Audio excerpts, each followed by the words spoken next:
See, the worst part was my personal best ship didn't sail, but my second best ship sails. I was like, I'm okay with that because at least the ship that I didn't want to sail did not sail, and that was his ship. In So you those, won as a hater. You're a hater. yeah.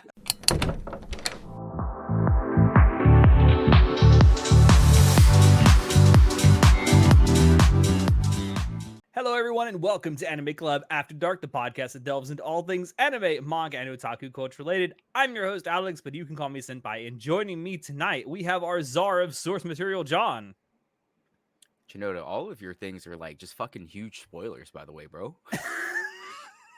And Just say it. Like when we get to your section, this is gonna be like beep beep beep beep beep beep beep, like spoilers left and right. deal with it. You know what I mean? It's not like some of the damn. other stuff isn't spoilers either.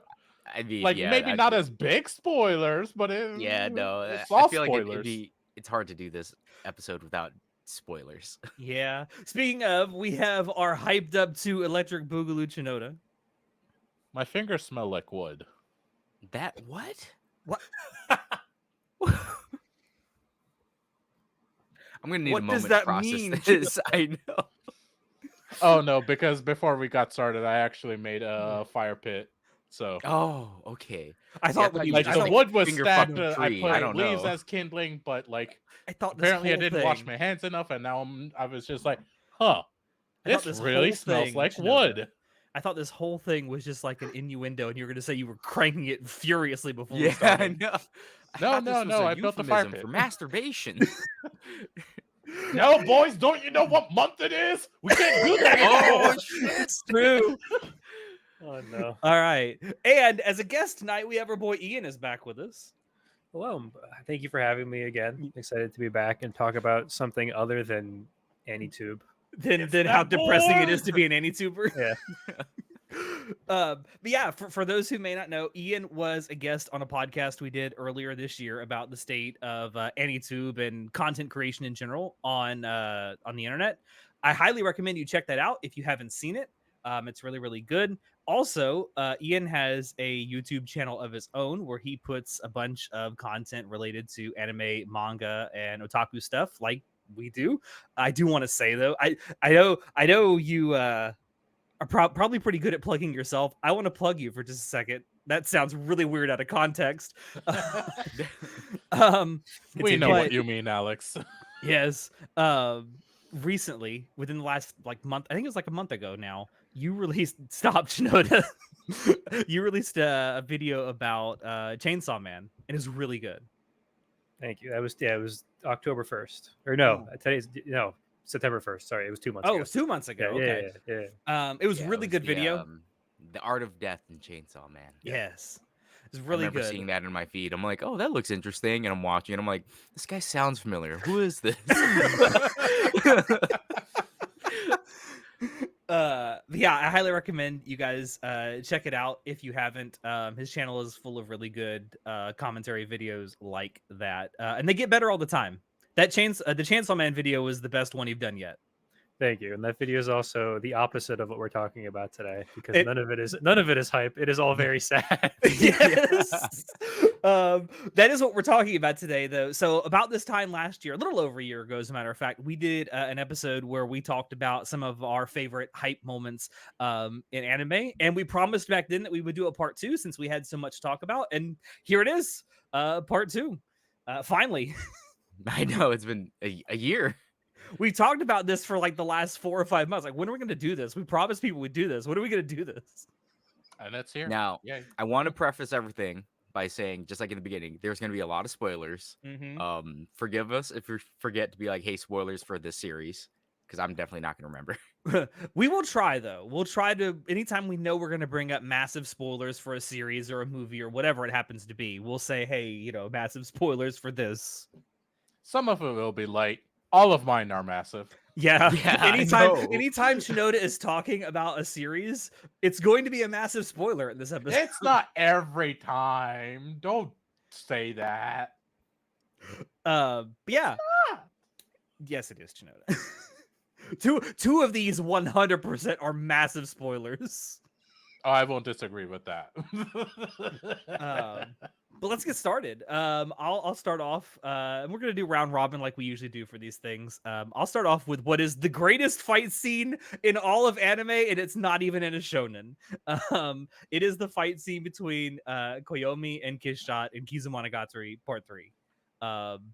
I don't think there's a fight scene out there that is as fun to watch, as funny, and as bloody as this fight scene is in Kizu Part 3. Is Monogatari not classified as a seinen? I don't know what it's classified. It's certainly not a shonen. That's not a conversation I want to. It's certainly not a shonen. I don't know what Monogatari would be classified as, because like it's so hentai. weird. I mean, what? I mean, also not a yeah, it's manga. pretty close. Yeah. I don't even know if light novels have that same structure, because like it's not originally a manga, so I actually don't know. No, it is now though. the Monogatari manga is pretty hyped too. I love this. I don't know how many. I know, Joe, you haven't seen it, right? Not yet. Oh, you're missing out, man. I'm You're planning missing out. on buying the Blu-rays and watching it that way. This man about to spend a lot of money to watch an anime series he's never seen. Tell me the Blu-rays aren't worth buying. I think they are because I'm a massive Yeah, Monogatari exactly, fan. motherfucker. I know what I'm getting into. You're getting into like a No, he $2,000 investment. Yeah, I know. But no, I love it because it's the animation is also like super on point. The animation is super on point for the entire Kizumonogatari trilogy. But I don't know, in this fight scene, it cranks everything up to 11. The blood, the guts, the gore, and of course you're seeing like decapitations and like limbs and shit falling off and entrails pouring out. It's amazing. What does Koyomi just have like infinite lives on or something? What the heck? I mean, Koyomi's fighting a literal vampire at her greatest powers, so yeah. And that's what Kiss Shot is. It's just vampire. Kiss Shot, Asaruri Orein, hot on the bread. Which they say that name about 1 million times throughout Kizumonogatari, by the way. Because it's so edgy. It's edgy. But yeah, I will say the anime though does the light novel probably more justice than it deserves. In the light novel, the fight doesn't come off near as epic as it does in the anime. It's almost like how they did in JoJo's Part 6, you know, the torture dance scene. How that's literally like 4 whole panels in the, or is it 4 or 5? It's 5. Five. But they string that out into an entire 61-second torture dance scene. Bro, Can you it's tell? so good. Can you tell I know about JoJo's? Yeah, I can Oh, tell man, in the background. You seem like you know a Whoa. bit. Yeah, in the light novel, it's like it's described in great detail, but it doesn't come off nearly as epic. And I think it's because in typical Nisio Isin fashion, he kind of over describes everything that's happening. Whereas the anime is like, I'm just gonna show you all this blood, guts, and gore. Oh, it was a film. That's right. There were movies, right? It's Yeah, the trilogy. Kizumonogatari trilogy was originally like 3 movies, which is about to be re-released. Ooh. Which In Produced by theaters? Shaft? Yes. Shaft can write anime? Yes, Like Shaft can action do anime? anime. What? Well, they used to. I guess we'll see if they still can. But yeah, they're being re-released. I think as like a single movie. I'm not 100% sure. And I'm kind of wondering if this is Shaft gauging interest, like current interest in the Monogatari series to maybe keep doing more. I hope. Anyway, that's all I got for my first entry. I just wanted to talk about this fight because it doesn't get talked about enough, and I literally think it's the greatest anime fight of all time. Because Fuck your Monogatari- Goku and fuck your mob no, and no. fuck everything. Monogatari is the most like it's a super great anime that no one's ever heard of. What No, a shame. they've heard of it. They've just never watched it. Because they go watch the toothbrush scene and that's all they know about it. Okay, but to be fair, the toothbrush scene is a pretty big like, nah, I don't want to watch this. Speaking of hype moments, It's though. either a nah, I don't want to watch it, or oh hell yeah, this is my kind of anime. and then you get into it and you realize, wait, that was only one scene. There's nothing else like it, and you're like, what the fuck? This is not what I signed up for. What is all this actual storytelling and writing? What? Who cares about that? Show me Right. more little sisters getting their teeth brushed. Exactly. Like that's what the Monogatari series is for, right? Absolutely. Right? All right, Chinoda, what do you got? All right. We got. Have you boys ever heard of this little known anime called Haikyuu? Never heard of it. No. Yeah, I've Yeah, never seen. it I've never wouldn't seen be gay for people play plebs volleyball. like you. I don't blame Sure. you. Yeah, yeah. It's Okay. just this small time sports anime where the most hyped up shit happens. Oh my fucking god, let's go! Haikyuu is that shit, boys. I mean, Haikyuu is just like slam dunk, but volleyball. It literally is. But no, there is so many goddamn hype moments in Haikyuu. It is beyond ridiculous.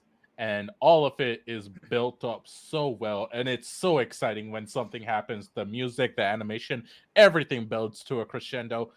So picking a specific moment was so goddamn difficult because I had to go through so many different scenes, watch so many different things. I'm just like, what do I pick?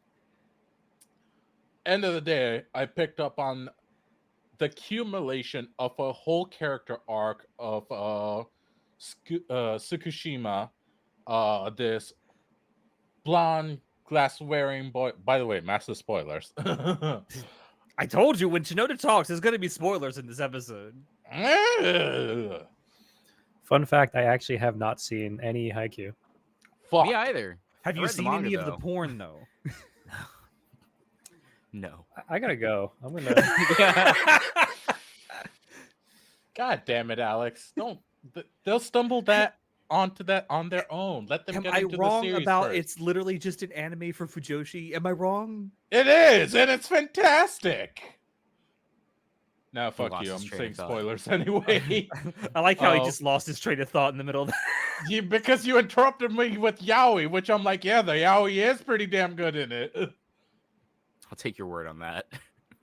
It's not actually in the series; it's all in the dojins. So, Okay. Yeah, 'cause anyway, Sure, Jan. Because Haikyuu is just about like it's about volleyball and it's about the power of friendship, As most shonen are. as most shonen are. yeah, no, kind of. Anyways, accumulation of character arc. Tsukushima blocks this other character. What was his name?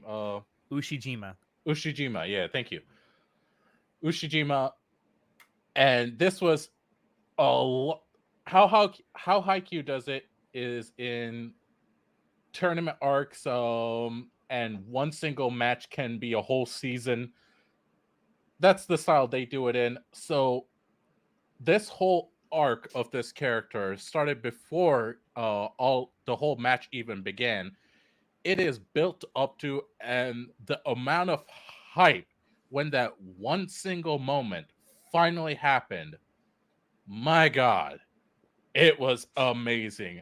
I knew after I watched it and I was talking to everyone else, like other friends that have watched Haikyuu as well, we were all going, holy shit, what the hell just happened? That was hype as shit.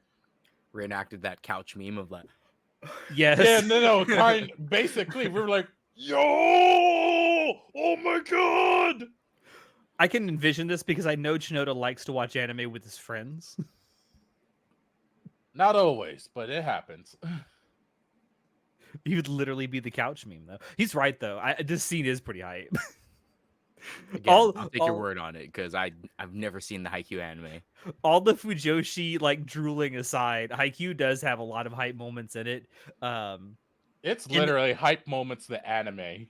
Yeah, I mean, yeah, you're not wrong, and like it's really helped along by a really great soundtrack, very bombastic soundtrack that really sells the scene. But yeah, if I were to pick one particular moment from Haikyuu, it'd probably be this one as the most hype. I think among the fandom, it is agreed to be the most hype moment so far in the anime. It's a pretty good choice. Thank you. All right. John. All right. So going away from like shonen battle scenes, let me talk about a little bit of rom-com hype. So this this is a major spoiler for Kaguya-sama. Wait, have I But seen it already? are you up to date on this, like all the anime? Yeah. Yeah, you've seen it. Okay. It's all right. so I want to talk about the first climax of Kaguya-sama is when the president does all the puzzle stuff during the school festival, and you get it's like so Kaguya-sama has always been a will they won't they anime, like this love rom-com. You're just like, oh, these funny moments, this and that. I know Alex is rolling his eyes because he hates the fucking show, I but whatever. I I could just I feel the seed, bro. no. This gives me a great way to just zone out for a minute. But you know, we've had 2 seasons of like will they won't they funny moments, and it's just like we all know that they like each other, but they can't admit that they like each other. So finally the president is like, fuck this, I've got a plan, I've got to hatch this plan. And when he finally goes through, he like sets up all the like the puzzle thing, like was it oh my god, the French guy, Arsène. Lupin. Lupin. Yeah, Lupin, is it Lupin? isn't it? I don't remember who he emulates someone like at the to do the fucking fake puzzle thing to Joker. what Joker, Arsene? I don't fucking remember, dude. I'm But gonna look it up.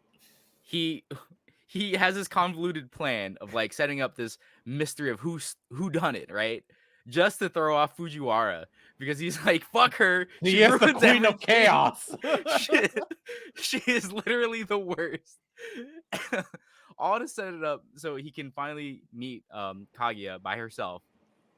So he can finally fucking confess. The first climax of Kaguya-sama. And it's so hype because you're like, the entire time I'm thinking, what bullshit are they gonna pull? Because in everything else prior to this moment, they always pull some bullshit where like something happens and There's they, been they don't close actually moments. confess. And it's just like we get fucking baited every single damn time. But they've been building this climax for like a bunch of chapters, and I'm like, holy shit, is it actually gonna happen? Or is he just gonna like do a fake out or something at the end? Because I was like, oh no. But he doesn't fucking fake out. My boy confesses to her. He actually does. And then they fucking get the kiss. They get the kiss, boys. We landed. The ship has Bro, sailed. I fucking stood up. I screamed when that happened. I was like, let's go. So, in my opinion, that's like the highlight of the Kaguya thing because like the rest of it, I'm just like, yeah, it's whatever. I think the first, because the buildup was so good. And then it doesn't take nearly as long to build up for the rest of the stuff in the series, in my opinion, which is why I think the first climax is the best climax. But it's something about seeing your ship sail that just makes you so fucking hype.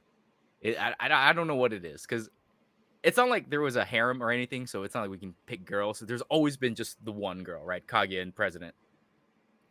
But holy shit, man. You could say that about a lot of rom-coms though. Like when the ship finally does sail, it's a good feeling. Only if it's the your ship best- that sails. Well, true. Yeah. True. It's the best feeling, though. Poor Natai. Poor Cope and Natai. seethe. You will cope and seethe if your ship doesn't sail. But As yeah, Natai does every time he talks about Snafu. bro, I cope and seethe too for Snafu, just like Pain Pecco. Pain Pecco. But yeah, like watching the anime, it happens in like 2 seasons, so it's not terribly long of a wait. But in the manga, it's like hundreds of chapters. I was like, I've been invested for years at this point. So when it finally happened, it was just like, dude, the biggest relief of my life. And I remember Jason is the one who actually, I think he's the one who got me into Kaguya. And I Yeah, you remember said that. messaging him right after the chapter came out, like, bro, did you read the latest chapter? Did you read it? I was so excited. So you read this like as it was coming out. Yes, I was reading it as it was Would coming out. let me before ask the you something. anime. Would this scene be as like impactful if you had binged the whole thing? I don't know because again, this is a ship that I've been invested for years at this point. So for the anime, I think you would have been invested for about what? It's about 2 years, right? I A think couple of between years the at 2 least, seasons. 2 or 3. 2 or 3. First season was 2019, 2018. Let's see. Was it that far pre-COVID? Well, yeah, because 2019 kind of just fucked everything. 2019 to 2020 was just like the year that didn't happen. It was like I feel like 2020 and 2021, those years are just like a blur. Well, see, the funny thing is, I said 2019 to 2020 was the year that didn't happen, but that was actually 2 years. Yeah. Yeah, I so like how Ian became our January Jamie. Yeah, he's become our Jamie. January 2019 is the first episode of Kaguya, and then the finale of season 3, which is what you're talking about, is June 2022. So it's about 3.5 years. Yeah, If you're an Wow. anime, if it you're an wasn't anime like only. if you binged it. I think if you binged it right now from start to finish, you might feel that way. Mm. But for me, it was a weekly thing. Like, oh man, new episode, new chapter of Kaguya just dropped. Got to read it. What are they up I've to wondered today? about that recently, though. Like, not just for hype moments, but for how I feel about certain things, like watching them week to week or reading them week to week or however often they come out versus watching or reading everything all at once. Like, do you get the same like impactful emotions? I don't think I you do. think it depends on the person, as I said before. I think so too. Like, I think there's some people that like they binge everything and they probably get the same thing out of it that people who watch stuff, week to week, month to month, whatever. I don't know. The time investment that weekly manga has is like, because, a weekly manga would take about, I'd say about 20, 30 chapters to really hook you and get you like, oh man, I fucking want to keep reading this, right? Hmm. And that's huge time sink. It's like a year. It's about 3/4 of a year. Yeah. Versus like a monthly released one like manga, it's too long in between chapters, but the chapters are great. They're a great story, but the type of storytelling that you have to do in a weekly versus a monthly serialization is completely different. Yeah. And I don't know, weekly it's just something I preys thought on like, about. hey man, buy the next weekly version of Jump to find out what happens to Luffy. Find out next time on Dragon Ball Z. Yeah, exactly. I just think there's more personal investment in it if you've been reading it or you've been watching it for like a few years. Like you're Oh, yeah. invested in particularly reading it, because I feel like anime can be a little different because you'll watch it and then there's like a 1.5 year break and then you'll watch it again and then there's another. But with a weekly, it's like a part of your life every Yeah. single week for Absolutely. years. It's like you go through different stages of your life. If the manga is long enough, you go through like different like life events, and it's just this thing's always here, and then when it hits that climax, it's like that more important to you because you've been reading Right. it for such a long time. Versus like reading it all at once, I think you can still have an equivalent experience, but it isn't as important to you personally. Would be my opinion Yeah. on that matter. Oh, I can absolutely agree yeah. to that. I can, yeah. I mean, I've been watching stuff and reading stuff for long enough. It's like, yeah, at this point, I'm so invested in like the emotions that it gives me. I don't think I would feel the same if I watched or read it like all at once now. I know that there's 2 other specific shoujo manga that I love that are like my favorite, that I wait 5 to 6 years for a single kiss. And it's like, but it's like it's all worth it. It's like, 5 years of blue balls to finally get the kiss. They're dating now. It's worth it. Man, no wonder you like rom-com so much because you just like the blue balls. It's so tantalizing. The payoff is worth it, man. It's The worth payoff it, really yeah. is. It's definitely It worth is. it. It is, especially when it, like John said, when it's your ship that's sailing. Honestly, yeah. Especially I in just the- read something and my ship just sailed. Like I caught up to the manga. I thought it was over. It turns out it's still running. I caught up and like my ship set sail and I caught up. I was like, oh hell yeah. Then I was like, fuck, it's not over. It's still going. God damn it. This is not okay. I have The a plight side of a One story. Piece fan. I have a side story about watching ships sail. So there's this other harem rom-com manga / anime that I watched called Nisekoi, and Oh God. one of my friends had a certain ship, and my ship sailed, and boy, did I fucking dunk on him so hard. I was just like, cope and seethe, bro. Cope and seethe. So just fucking looking toxic. overboard and like, bro, how's them corals doing down there? See, the worst part was my personal best ship didn't sail, But my second best ship sails. I'm like, I'm okay with that because at least the ship that I didn't want to sail did not sail, and that was his ship. In So those you won as a hater. You're a hater. Yeah. In those The haterade. situations, you got to have a backup in case the one you really want doesn't go. I just thought that because with a lot of like the harem, like pick a girl route manga rom-coms, it's kind of obvious who the Main protag girl is gonna pick. Yeah, it's pretty obvious, and I think that Nisekoi makes a very terrible job at pointing out who the obvious pick is, because it's so obvious who it is. It's so obvious. Like who has the most screen time, right? And then towards the end, they start eliminating girls by doing the like what? Oh my god, what's I haven't seen Orimo. Nisekoi. I'm just imagining they're like killing them.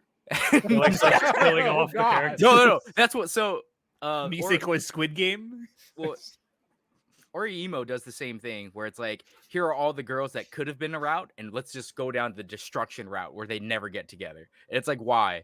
Why would you do this? So towards the end of Nisekoi, when they do that, where it's like, oh, you see this girl, and it's like, this is the one who gets rejected this episode. You're like, what the fuck, dude? Like you're watching all your ships get destroyed one by one until it gets to the last girl. You're like, this is who he picks, and you're just like, fucking hate it. I hate this. All right, let's move on to something that is not rom-com at all. Ian. So I'm actually going to double dip here and go with one really quick because we were talking about rom-coms that I didn't add here. Okay. But the ending of Quintuplets, I won. So That's that's all I wanted to say on that. Just front. conceive, losers. All I I'm gonna won. say. Still salty to this day. listen. Luckily, all of I'm- my figures and stuff for that character are in front of my camera, so you don't know. You don't know who I'm talking about. It could be any of them.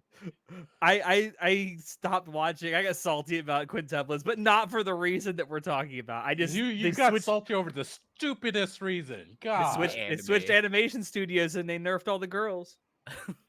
It actually looked stupidest reason. better in the second season than it did. Bro, Other than false.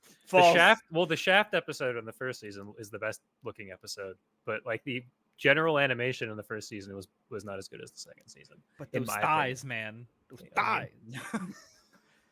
thighs. All I can say about quintuplets is they have plenty of dojin where Yes. he goes the harem route. So there's that.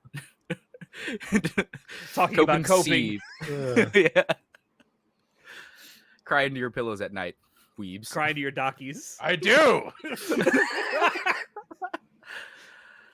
Okay, my actual first moment here was something that you guys already talked about last year when you did this. We will But talk about it again. it was like okay, what's the first thing I think of when I'm like, what is the hypest? The moment penultimate hype for moment me. in all anime. Yeah. And it's Giga Drill Break from Gurren Lagann. Bro. Row, fight the Bro. And power. I of think bitches. the first well technically it's the second one, but like the first real one is the one I always think of because there's like plenty of them and stuff towards the end that's like the entire ending of the series is just like they're just like how hype can we get over and over Yeah, again. I know. But the like the throwing first, galaxies at each other. Let's the first fucking full go. one is with the music and then the speech and just like the yelling the attack name in of itself is just so it just makes me very happy. I've watched that scene like dozens of times at this point. It's probably my most watched scene of any scene in anime at this point. And it's just I don't really know what else to say about it. I just love it so It's much. peak anime. Like There's and the Peak crazy trigger for sure. the crazy thing is it's in that show in Gurren Lagann there's so many other great hype moments right along with it too. Like it's just the thing about Gurren Lagann, right? There's exposition in between like major hype moments. Like that's the whole thing. It's hype moment, exposition, hype moment, exposition. I also think it's not just that it's like the moment itself is hype, but it is also kind of like we were talking about Kaguya. It is the build up. It's a character moment that's a build up of like 12, 11 or I don't remember. I think it's 11 or 12 episodes. Actually, it might be 8. I should know that, and I don't remember. But it's a build up of a significant amount of episodes in the show's run to this moment for that character, and I think that adds a lot to it being so as special as it is. because it's not just like look how cool this is. It's like has narrative weight to it as well. Yeah. And Simone's just cool. Yeah, and it's Yeah. the pose, and then they do the pose again in Promare. And Yes, they Promare do. is- They I do probably call should've back I to should it have in just put Promare. Promare the entire movie. Yes, the entire Promare. movie is just one giant Spoiler. hype scene. I should have really go watch Promare. You It's really really good. should. I keep being told to go watch it, and I'm like, I will, and I It's don't. like Gurren Lagann fanfic. That's how I described it the first time I Yeah. watched it, and because it always boggles my mind that a lot of people I know that was their first Trigger show or Trigger thing, or like people who watched that had never seen Gurren Lagann and they loved it. I'm like, what? Half the movie is like a Gurren Lagann reference. The entire Yeah. like final third of the movie is they're just making Gurren Lagann references. So that's always really funny to me. That's great. I think you could say the same thing about a lot of Trigger's stuff. I mean, you have another Trigger thing on your list if you want to talk about it. Yeah, I'll just go into the next one. I did have a few of them on here, so I can get 2 in a row. I'm trying to figure out how I want to talk about it. So again, just Kill la Kill is one of my favorite shows. I actually Mine like Kill la too. Kill more than Gurren Lagann. Not that I want to put, not that it really matters, but if I had to rank them, Kill la Kill would be ahead of it. Let's hold on. Everything that Trigger has ever made is S tier, except for what was the one that everyone hated? I He's can't about remember. to fight. I kind of like It's Kisniver. not Kisniver. Kisniver. Kisniver. That's what I was gonna say. Okay. Yeah, I think Kisniver Alright, is like that's good enough. fair. Not a 10 out of 10, but I It enjoyed needed more runtime, man. It needed more runtime. Yeah, it had the opposite of the Darling and the Franks problem, where it ended too soon instead of And going. Darling on and the Franks for went on for way too long. Too long. But for Kill la Kill, there are 2 moments. I mean, there's a lot of moments, right? Like the first episode is incredible. Every time, Don't Lose Your Way. There's an actual name for that song, but I'm just gonna call it that. Yeah, I know. Plays. That's all we know it as. That's what everyone Um, calls it. But there's 2 that I think of that I'm going to describe as spoiler free as I can, as there's a scene where a character gets their arms cut off in very limited animation, which is the funniest part because it's incredibly limited and it's like basically a joke scene, and it's like the hypest thing for me. It's like one of my favorite scenes in the entire series. And then there's a scene in the second half that involves a decapitation that was the first and still probably one of the only like I paused the episode and like walked around like this for a couple minutes in my room when I was watching it. Holy shit. Kill la like Kill that. does do that to motherfuckers. Like those 2 are just like unbelievable scenes in like the whole series really, but there's just like I wish I could talk about the other one. The first one, the arm one, is just like I was just like, yeah. And it only makes sense. Let's go! It makes me sound like a crazy person. It only makes sense if you know what I'm talking about and you've seen the show. If you haven't seen the show, and you I know watch the exactly what scene- you're talking if you about, and I watch the completely scene agree. out of context, you'd be like, I don't. What, What's understand. happening? I don't get what it. do you mean? Yeah. I'm Kill la Kill is great. We should do It's a my spoiler first cast on anime. it at some point. It was my first Probably. anime. I know we say that about a lot of things, and there's a lot of Trigger stuff I want to do a spoiler cast on at some point. But yeah, Kill la Kill and Gurren Lagann, both great choices, man. I think that's all my trigger. Yeah, that's all my trigger for now. Because like a lot of their stuff, like I like Cyberpunk, but I don't think Cyberpunk is a hype show. It's No, a sad just show. depressing. Sad. It's a very It's a depressing depresso show. But I want to say about Cyberpunk for anyone who may have never seen it, don't watch it if you're thinking about ending at all. Yeah, no, Oh, really. Don't watch it if you're not in a good mood. Just Hey. don't. Why would you want to be in a good mood to watch it? And then you're just going to be in a bad mood after you're done. Because if you're in a bad mood, it'll put you somewhere dangerous. If you're in a good mood, at least you'll be like, well, I don't feel great now. But now it ruined my damn day. It's better for it to ruin your day than, man, I really feel like offing myself now. Yeah.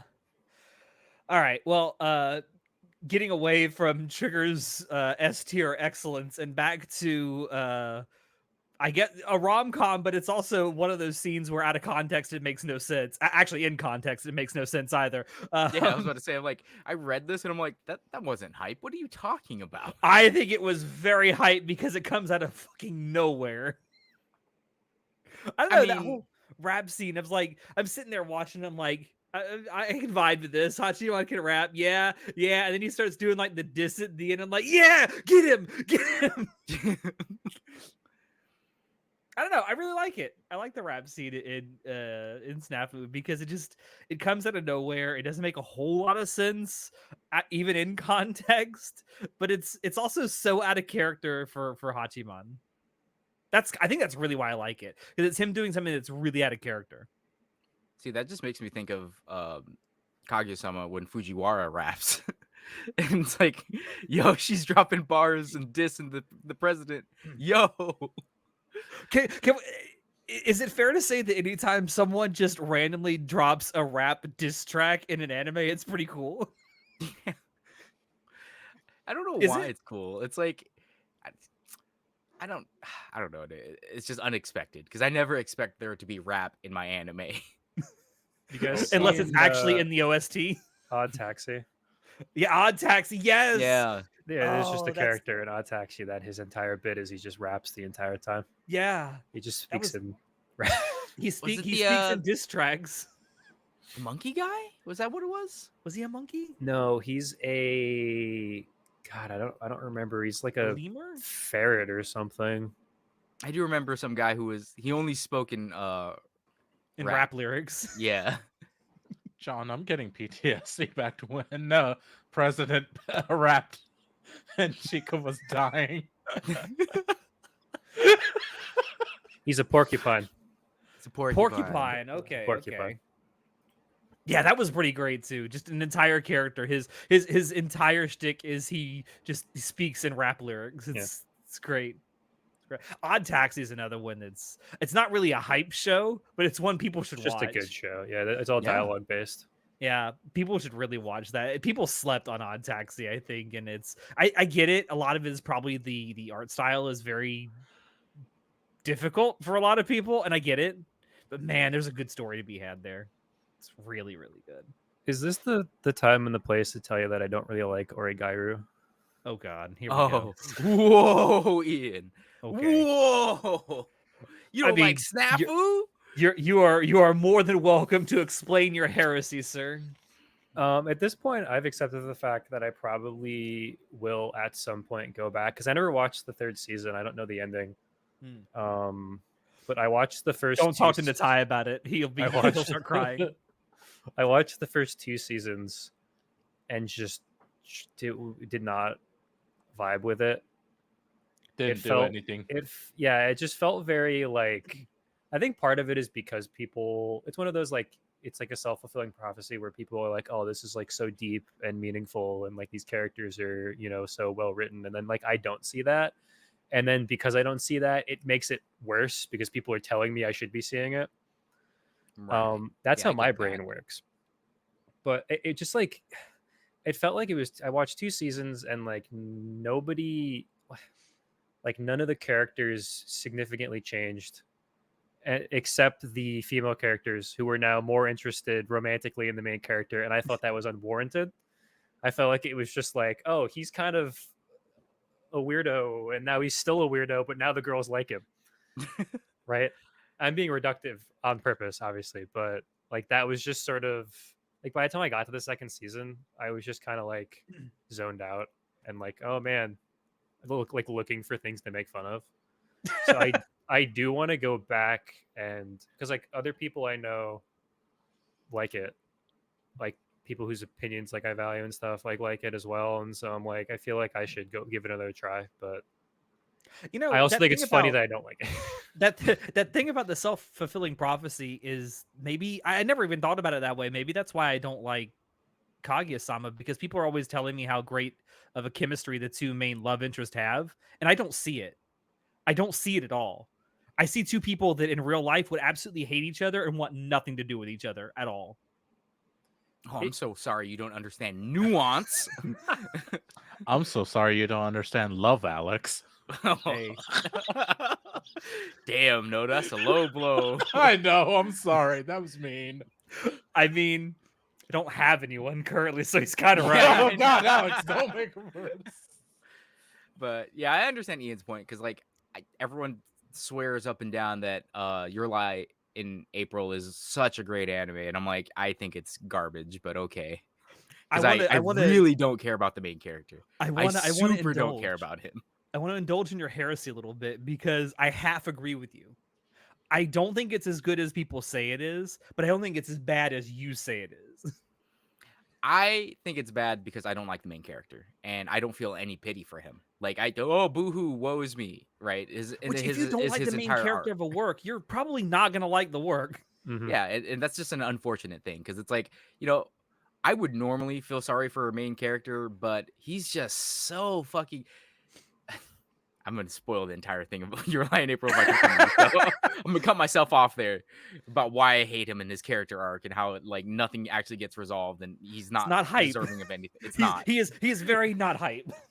He's And the again, opposite of and hype. that's the entire purpose of the show, right? It's about his growth, and I'm like, Yeah. his growth fucking sucks because he doesn't actually grow until whatever. Again, I gotta go. But I gotta cut myself I off. think that thing that Ian talked about, like the whole self-fulfilling prophecy of like you go into something that you know other people have talked about, other people enjoy, especially if it's for a very specific reason, and then you go watch it or read it and you don't see what the other people, like you say, people whose opinions you respect might see, you begin to wonder like, what is it that they actually see in this? Mhm. And for Snafu specifically, I feel like that show works really well if you can relate to Hachiman. And you Yeah. can whether or not you're projecting yourself onto him, just like if you can like see where he's coming from and you can be like, oh yeah, I know, like I understand this character, not I think this character is kind of a crybaby and annoying, right? And so I think Right. if you go in and you are like, oh, this guy's kind of like an edgelord doofus at the first couple episodes of Snafu, you're already starting at a point far behind anyone else that is like, oh no, this guy has some good points. Like I kind of relate to this. And I think that show is so predicated on him being the main character that it sort of I can see why other people don't like it a lot more than I don't like it. And also I can see why people do like it. Yeah. I think there's a lot of people who view Hachiman as sort of like a literally me character. And Yeah. maybe that's why they like it so much. I think that's why there's a lot of introverts out there that loved Bochi the Rock because she was a literally me character. Literally me. Bro, Like, don't actually, be she's- attacking weebs like this. I don't think she's literally you, bro. She can actually play guitar, but seriously. She shreds. Anyway, we can move on to Chinoda. Now, Chinoda, I know you had to go soon. Do you? Is it like soon? Yeah, I should probably binge through my list. Yeah, real let's quick. since Chinoda has to go, we'll let him zoom through the things he has on his list so he can go. All right. So, Hunter x Hunter. Big spoilers. Something else where I can zone out. Thank you. You're Do you not welcome. like Hunter x Take Hunter? a good sip. I've never watched it. He's Oh, not you're- cultured. Missing out, bro. Do you have He any really intention of is. watching it? Because you're about to have like one of the biggest plot Oh. points. I don't care. Spoil. John will tell you, like, I don't give a shit about spoilers. Like, you Yeah. can spoil the entirety of something for me, I'll still enjoy it just as much. I'm also I the wish- same way. I You wish can I could spoil be stuff. like that. Oh, Yeah. unfortunate. All right. He told me Hunter how x Attack on Hunter. Titan ended. Yeah, because I had to Gotta tell go. someone. Do not. I had when I got to the ending of Attack on Titan, I had to fucking say something. I had so He's much like, I had to say. See, the thing is, he read it when it first came out, like the day it came out, I think, and like he knew he couldn't tell anyone else about it because no one else had read it yet. And he came to me, it's like, I gotta talk to someone about this. And I know you don't give a shit about it, so just read this and tell me what you think. I have survived 10 years now of being an anime only. The final episode comes out in 2 days. I would. So is Natai. I would- I don't Natai know has how been I the would exact feel. same way. Yeah. Well, you see, Ian. Well, Natai doesn't read any manga ever. Oh. I've been trying to get him to read Chainsaw Man for the good better part of a year now, and he's just like, nope. I'm trying Sorry. to think. I know he's read a couple of light novels. I'm sure I don't know you'll if- eventually get him to read I don't know if he's read something. any manga. Anyway, Anyways. Shinoda. Yes, Hunter x Hunter. Towards basically the end of it, Gon goes full on rage mode. He sacrifices like some of his life force to get an immediate power boost because he just discovered someone that he cared for is actually truly dead. And there was an enemy right in front of him, the one who killed that person. And Gon went full berserker, like, oh, you're dead. And this was such a shock because Gon is like the sweetheart, the nice boy, just the absolute sweetest person in the show. Yeah, And it's truly a shonen moment where it's like this kid who believes in the power of friendship and everything always working out. When he eventually, like when he actually does suffer actual loss, then he fucking absolutely goes ballistic. yep, like, and he's never had loss like this before. Like, this was one of those moments like, oh, my friend, my mentor is gone, and you're the cause. You're dead. And he absolutely does it. He fucking kills his enemy in one of the most brutal shonen ways I have seen. And I loved it. It was such a hype moment, but at the same time, I was like, oh, good lord, Gon, calm down. Jesus, you are scaring me. But it was so fucking hype because it was so cool.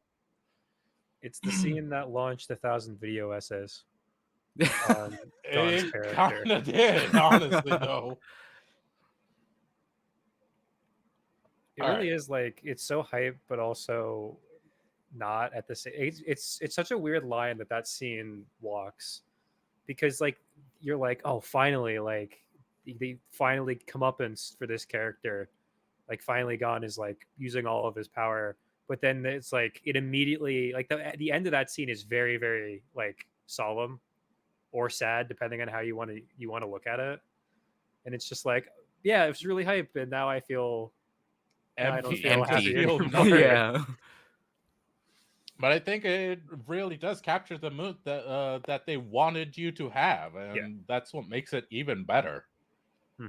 Isn't that good though when a character gets their like the comeuppance they've deserved and then you just feel empty out? Isn't that just good writing? Oh, it's beautiful writing, I I would say so. especially if they manage to catch the readers slash watchers in that same mood. It's even better because then you know you got hooked. Yeah, it's a very Yeah. well written series. You should watch it. Okay. All right. Next hype moment. Bleach. Again, super major spoilers because this is like during the final arc of Bleach, like the true final arc. Uh there is something called Squad Zero. They are the security of the Soul King. And they are so freaking powerful that their Bankai, aka their superpower for anyone who doesn't know Bleach, is locked away by each other's life force because it's so massive in terms of power, it actually affects different worlds, like the earthly realm, other realm, like all that. They can only unleash it for a short time in a specific realm. Yeah, because they would literally just destroy everything if they. Yeah, because that's how powerful they are. So the other three members of Squad Zero have to kill themselves for just one person. Kitty! Hey, cat. Sorry. There's a hype moment. I got Surprise distracted. Other three have to kill themselves just for one to use their power. And last season of Bleach that just aired last season, actually, we saw one of them use her full power. Senjimaru Shutara, whatever, Japanese name. She You do not Nihongo good enough. I no, I don't. I can't words very well. She's a weaver. She makes cloth and all that. And what her bunkai is she essentially can weave together reality, and it is so cool, so awesome. I read this scene years ago when after Bleach originally ended airing, so it was just the manga. When I read that and I saw it affecting the other worlds, I'm like, okay, that's hype as fuck. Now, And one thing then you're finally, missing is that Squad Zero is like this mythical squad that everyone knows, like, oh god, it's Squad Zero. They're literally the best of the best. Like who cares about Yamato and Captain of Squad One? He's fucking nothing. He's a fucking speck compared to Squad Zero. And you're told about this, but you're like, yeah, well, like sure, like everyone in the Soul Society, oh, they're all this strong, right? But it's so when you finally get to this moment to see actually Squad Zero in action, you're because when you're first introduced to them, you're like, oh man, they're getting bodied left and right. Like, oh, they're not that strong, whatever. Like, whoa, whatever. And then they do the sacrifice. Then you're like, okay, okay, oh shit, dude. It's the buildup, man. You can't forget about that buildup. you're right, you're right. The build up for it was amazing as well because you had to build up to it. And then when the build up finally accumulates, it's holy fuck, what just happened? Did that actually just happen? It was so amazing. Like finally seeing it in anime form, even better. I stood up, I was screaming, I was shouting, I was shitting myself. Oh my god. Did you throw up too? Absolutely. Full screenshot, man. Yeah, I remember when that episode finally came out, like the internet, the fandom of Bleach just like instantly blew up. And I was just like, oh, they finally got to that, huh? Yeah. It was a So- good day. It was a damn good day. To be fair though, Shinoda, the anime did this scene justice. Oh, they absolutely did. They've been doing the whole arc justice. I love it. I love it so much. Man, the big three are just back. and it's still the same. Wait, Alex, did you finish reading Bleach too? I haven't finished reading Bleach, but I did watch last season. Oh, okay. Oh wait, you did? Why the fuck Yeah, didn't you reach out, bro? I watched it after the season was over. I binged it. You Because should he have doesn't told wanna- me. We could have talked about it. He doesn't want to talk to us about shonen because we get like this. Yes, exactly. All right. Final moment. Now, Alex, shut the fuck up. Just shut up. I know what you have to say. No, I just Oh, it's Go- my go turn for to it. check out. It's my turn to just like, okay. Yeah, John can check out. Alex, shut the fuck up. Ian, you're cool. I like you. fuck you, fuck you. You're cool. You're cool. Fuck you. I'm out. And I'm out. Don Machi. Yes, before you go away, before you click away, hear me out. Major spoilers, by the Her way. tits are huge. Her tits are even bigger this season. There's the hype in Damachi. How big are Hestia's tits going to be this season? Now, just like everything else, this was no. This was a 2-core season. So there was a part 1, part 2, and this whole thing was a single arc that was building up to this fight. And like it's a boss monster that Bell has to fight. It's not just Bell either. It's Ryu as well, another legendary adventurer. And this fight, holy shit, versus this thing called the Juggernaut. Oh my god. The Juggernaut earns its title. It truly earned its title. You see it coming out of the dungeon itself, wipe out like 80 to 90% of the adventurers that were there in like an instant. Everyone got messed up. Even our main character got messed up bad. We thought he died for a good second. He survived because of BS luck. That's literally it. He had an item that had him survive. Otherwise, he full on would have been dead. This scene was next level. Anyway, this whole fight was a buildup of all these episodes of a sheer survival that Bella and Ryu had to do this whole time, facing against monsters that could kill them if they did one single thing wrong.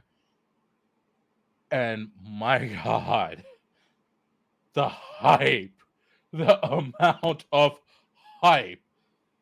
We go from Danmachi starting off as a mediocre anime, haha, funny, big boob girl, to, oh shit, oh shit, everything's serious.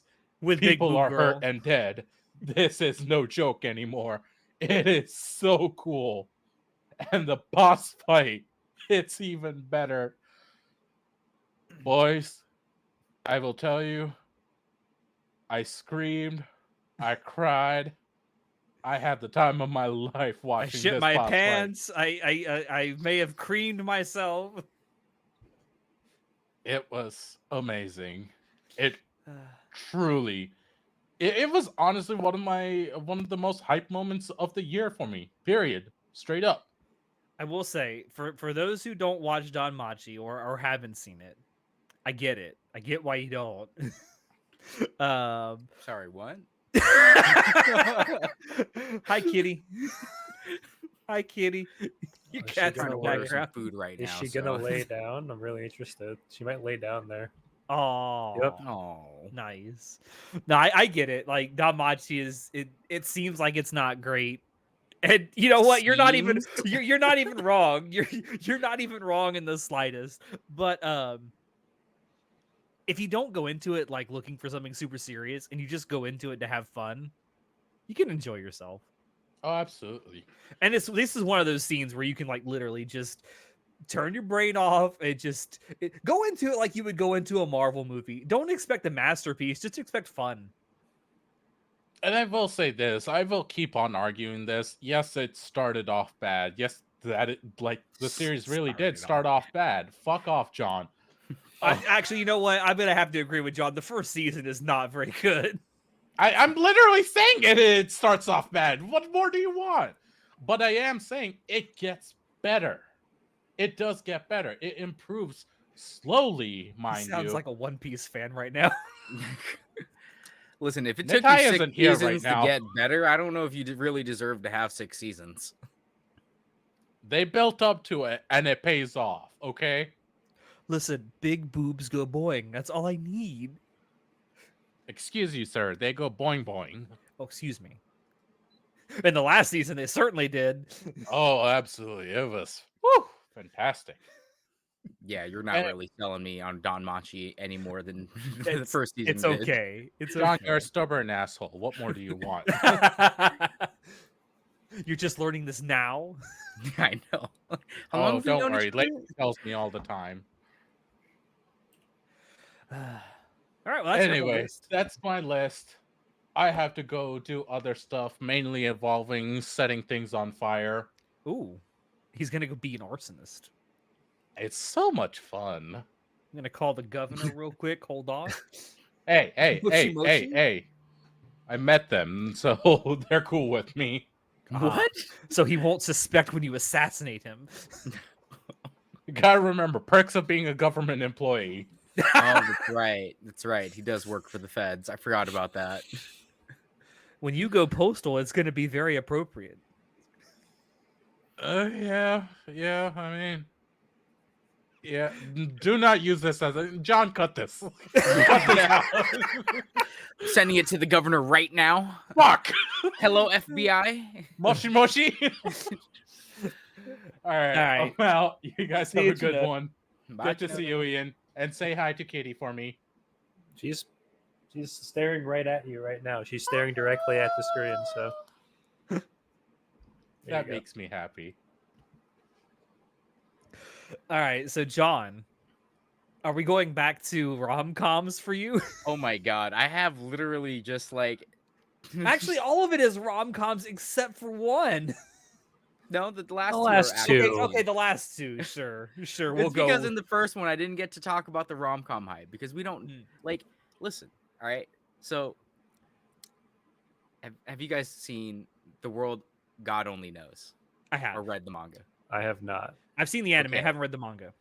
I was gonna say this earlier that 80% of the things you guys are talking about I hadn't seen. I thought that was really funny.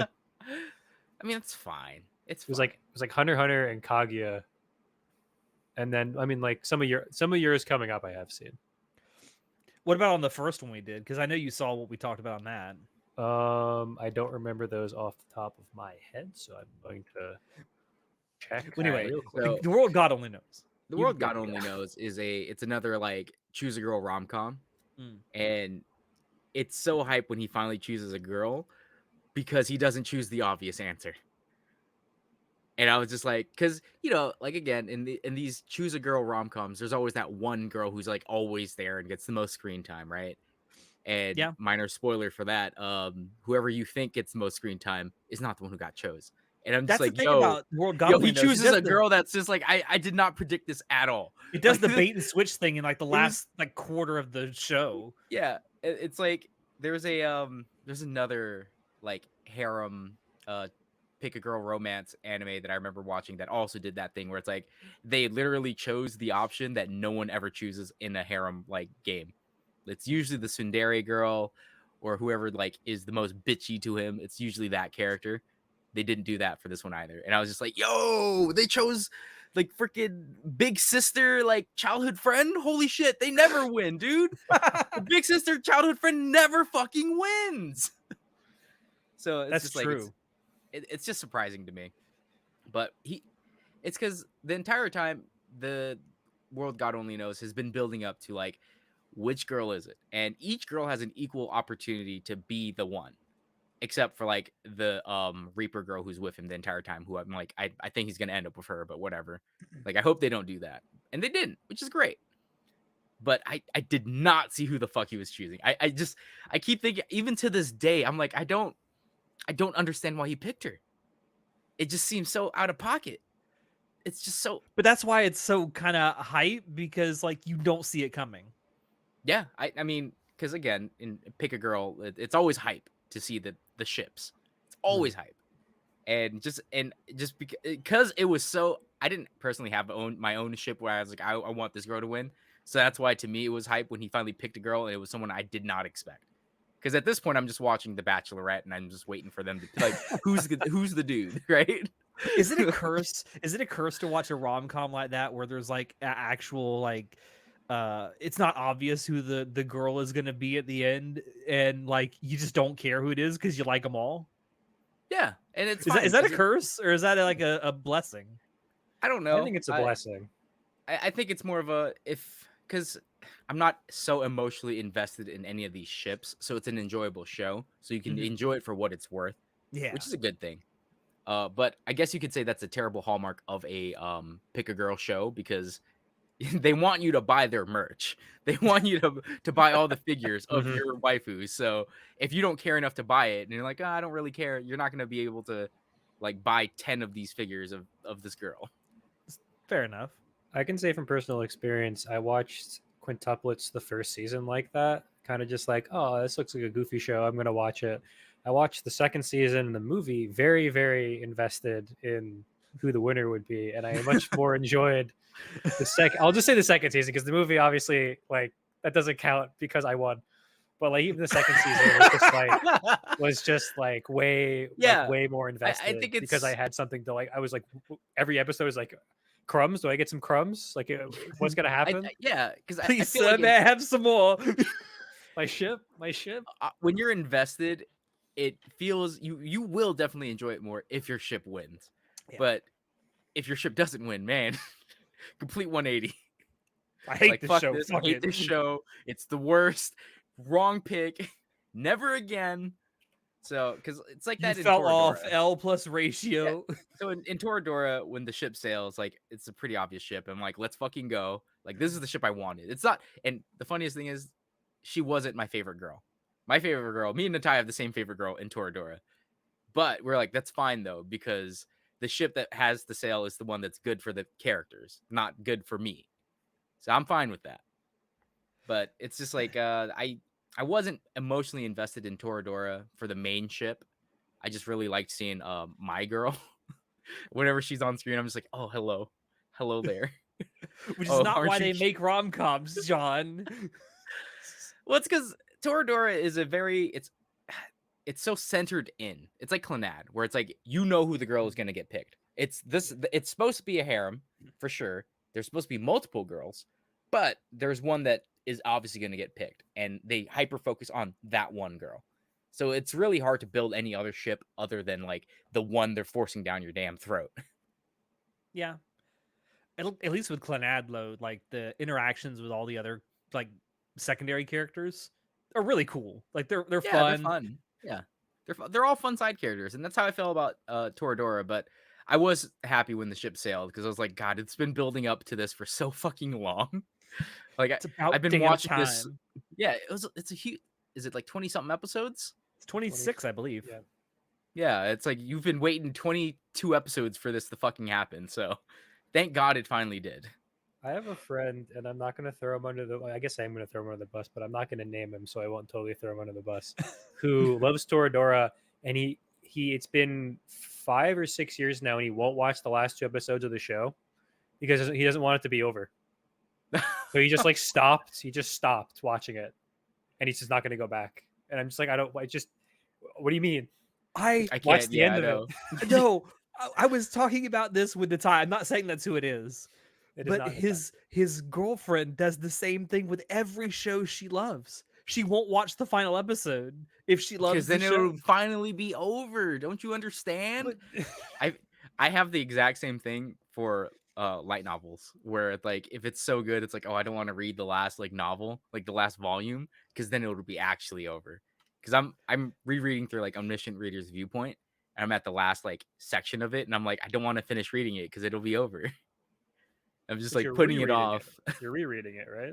Yeah, because it's like Well, so because you once still it's know what over the you still read it the yeah first time. I read it the first time, but I'm like rereading it again, and I feel like just stopping there because I'm like, it's such a good experience. But then once I'm done reading it, I'm done reading it again because it's like after the second read through, I don't read it ever again for like a series. Other than no Overlord, I read 3 times. Okay, other than Overlord, I've read that 3 times now, just to like refresh everything that happened and then read it again. But it's not like it's and then because to go I be pick up. disappointed by the anime. Yeah, well, let's not talk about the anime. But there's a lot more light novels that I have like just on the back burner that I can go to. So it's like I already know how this ends, and I can always come pick it up and be like, oh yeah, let's finish the ending again of Omniscient Reader's Viewpoint because of how hype it is at the end. So that's why I just keep it there. It's like a secret stash of yeah, I'm getting kind of bored of reading this thing. It's kind of a trudge, so I'm just gonna go back to Omniscient Reader. Do you want to break Natai's brain? Because I know No. how to do it. So tell him that you're reading something, but tell him that you've already read the last chapter before you finished it. Who does that? What kind of That's psychopath? Oh my! yeah, that's like sociopath stuff. I'm sorry. I read the final chapter of every book before I start it. Now I accidentally did Why? that for solo leveling, but that was an accident. Did you do the thing that I did where it's like, fuck, this book's the other way around? No, I went to the to read it, and it's like the last chapter was there, and I just read it because I Oh, didn't was know it what listed was. first? Yeah, it was listed first, and I Mm. was just like, "Wait, is that how it ends?" I was like, "Fuck, no, that's not what I wanted." I don't know. I feel like if you're gonna read something, especially if it's something that's particularly long, you want to know if it ends well, because you want to know if the time investment's going to be worth it. But the whole It's not first, about like, the half the thing- destination, man. It's about the journey. Yeah, I disagree, That's completely insane. but I typically only do this for things that are super long. Like if it's a novel series that's like 100+ chapters, or 100 or like 50+ volumes. Yeah, I want to know if the ending is going to be worth my time investment.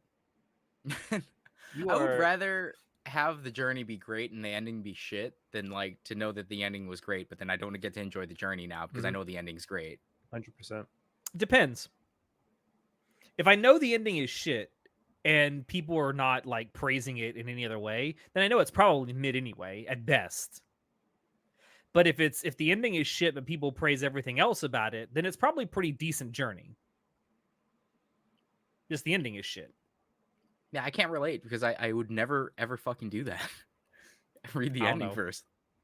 I just like to see how it ends first before I start it. I'm like, you've given me like shock. See, My I'm brain is breaking his I brain know. right now. It breaks into Ty's brain too. It's funny because like I don't buy into this whole thing that the ending of a work of like a narrative fiction is paramount. I don't. But Then I why are always you want to know reading if it's good. Yeah, then why are you Then why- reading You it? gotta Because beginnings are always more important than the ending. then just So read the beginning at the end, I don't I don't know. Listen, I'm not saying that I'm like consistent in my beliefs. I'm just saying these are my beliefs. Your beliefs are trash. Oh my Your habits are goodness. trash. I agree. But I do Alright, think beginnings are way more important than endings. yeah, like if you read the beginning of a novel and it hooks you, like why care about the ending at all? Be like, oh, I need to see how it ends. So now, like, if the beginning is good and the ending is good or bad, I can decide whether or not I want it. It's like, well, the beginning was good, so I'd still want to read it. So Yeah. again, if it only matters about the beginning, why would you read the ending? If I wanna you know how don't it care at ends. all, God, I hate you so much. It's hypocritical, but I admit It's that it's hypocritical. I'm gonna move on. I'm moving on. Ian, the first Rasengan. Yeah, Yes.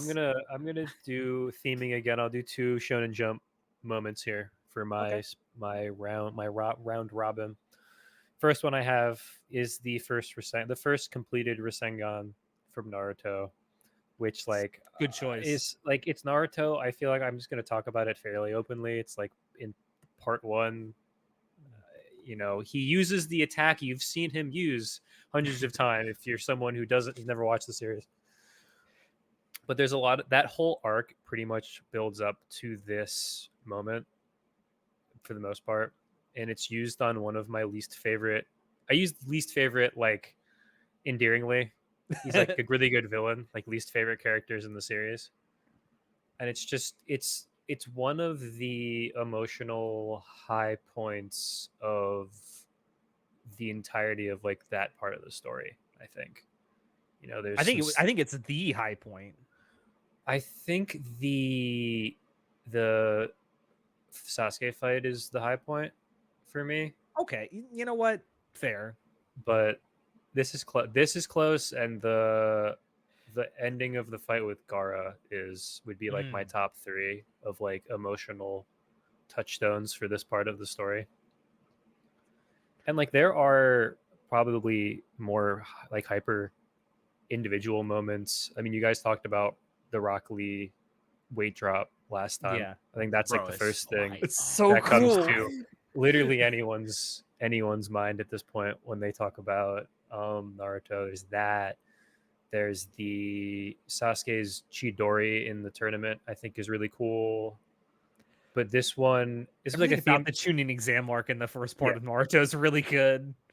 Well, because But, like- we get to see a lot of ninja abilities for the first time, so we're And it's a told lot that of there's great all these character ninja. moments for all these side characters too. Yeah, because it's at from that point, like we've only seen the main cast. We don't know anything else about like the rest of the ninja world, and now we're being exposed. Like here are ninja arts from so many different people.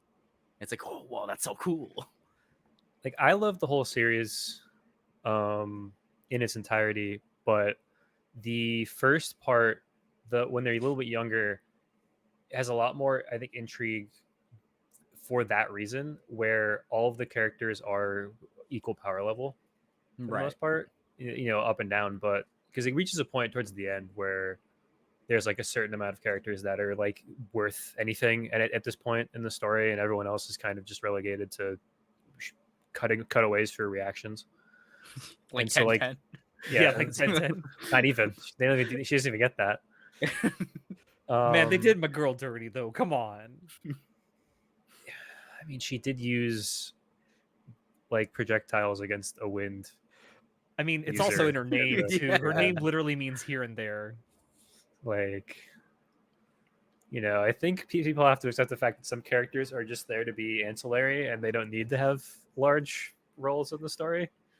And we'd all be much happier if we were able to accept that instead of complaining about it. Anyway, this hype moment in Naruto, It's just, I guess it just has everything. It has the narrative climax of him learning how to use this move. It's an emotional fight. It's against the villain. He's getting like verbally attacked by the villain too, so it's like comeuppance. And then also it's just so cool when he grabs him and he has the kunai sticking through his hand, but he just keeps holding on, and then oh, it's so good. This scene's so good. I call this like Naruto's and then moment because like it's like and then like I'll show you and then watch this shit. No, because that's the thing, and because it's like, watch this. That's like the whole crux of the scene. Oh, it's so Yeah. good. This scene's so good.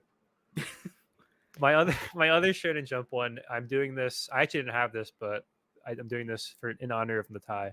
Hmm. Is one I won't spoil in full because it's pretty much towards the end of the Black Clover anime. Oh boy. And I'm just gonna he just wrote it as, I can't do this without you, Asta. And so if you know what I'm talking about, it involves Absolutely don't. it Don't, I don't involves care. it involves a sword being thrown. Essentially, the crux of this scene is the character that says this. It's the first time that they refer to Asta by his actual name, Oh, and not okay. by It's some the sort of character- yeah. by not some sort of funny Pejorative nickname or something? Yeah, like not Yeah. The first time Asta's being acknowledged. yeah. And so that's a very good moment. I think there might be moments I like better in Black Clover, but because Nitai had that down, I wanted to just shout it out because it is one of the probably the top emotional moments in the series. I will take your word for it. But that Naruto Yeah, scene, though. That Yeah, Naruto, but that Naruto, Rasengan Naruto. Naruto. We've mentioned this on a recent episode of the podcast where I think it was either Natai or Chinoda asked like, so what's like your actual favorite shonen ever? And me and John, without any hesitation, was like, Naruto. Yeah, it's my absolute favorite because Bleach was my first and I liked it a lot, but it just dragged on. Eyes and Arc should have been in the end. Even though Thousand Year Blood War is really good, it is good. I just felt like everything in Bleach led up to the whole Aizen arc, and then they had to add more. That just didn't matter. It was like Kubo Tite just added this shit because he was trying to pad his pockets. But anyway, and then I mean, I stopped reading One Piece, so I can't say it's certainly an anime that a lot of people think is like the ultimate anime because it keeps going on forever. I'm sure it's great. I liked reading One Piece and like stuff like that. It just feels like it takes forever to do anything. It's just I don't know. Like week after week coming back, I'm like, oh, I just read the entire chapter in like a minute or two. Now I gotta wait another week for nothing to happen. And then obviously there's other like splintered off shonen like Yu Yu Hakusho I thought was all right. But I don't know, it just doesn't have Yu Yu Hakusho didn't have a giant impact on me like Naruto did. Rurouni Kenshin. Because Rurouni Kenshin was a decent one too. But again, it just didn't like I liked that a lot because that was my first like Saturday morning cartoon where I was like, Rurouni Kenshin's gonna be on. I gotta find the nearest TV to go watch it tonight. Like I'd do that. Like I'd be on vacation at like my grandparents' house, and I'd freaking feel like it's 8 p.m. I gotta go watch Rurouni Kenshin, and find the nearest TV so I could freaking watch Rurouni Kenshin. God forbid you were somewhere that didn't have cable. No, but it's just I just feel like probably because Naruto is more of a complete. Like following him on his journey from like kid Naruto and then watching all the movies and stuff too. Like Naruto at the end, I absolutely loved. And it's just following him through his journey and coming full circle. And it's like, yeah, this is the ultimate shonen experience where I had my highs and I had my lows. You know, there was loss, there was a lot of growth, cool ass sick fights, cool ass abilities. There were tears, many tears. Yeah. There were many It's also tears. it's gotten a renaissance the last 5 or so years, in that I think when people got really in the weeds during the war arc of like, I can't keep with all the filler, like I can't keep watching this every week. Naruto sucks. It's awful.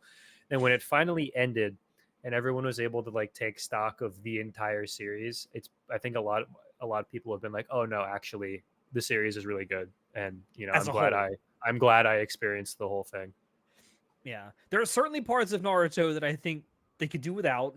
Some of the filler arcs are pretty useless, but I think on the whole, I agree. It's pretty good. Yeah, in terms of like the canon stuff, like the manga stuff, I don't know if there's an arc. Like the war arc does drag a Oh bit, yeah, it has its but moments where it drags for I don't sure. think it's bad.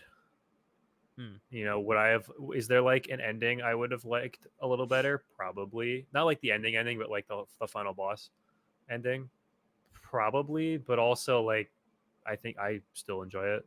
Yeah. I've also watched every single episode of filler because I'm a maniac. So So have I. every movie and every episode of filler, and I have not touched Boruto. Hmm. Half for that fact because I needed to like cleanse my body for a few years.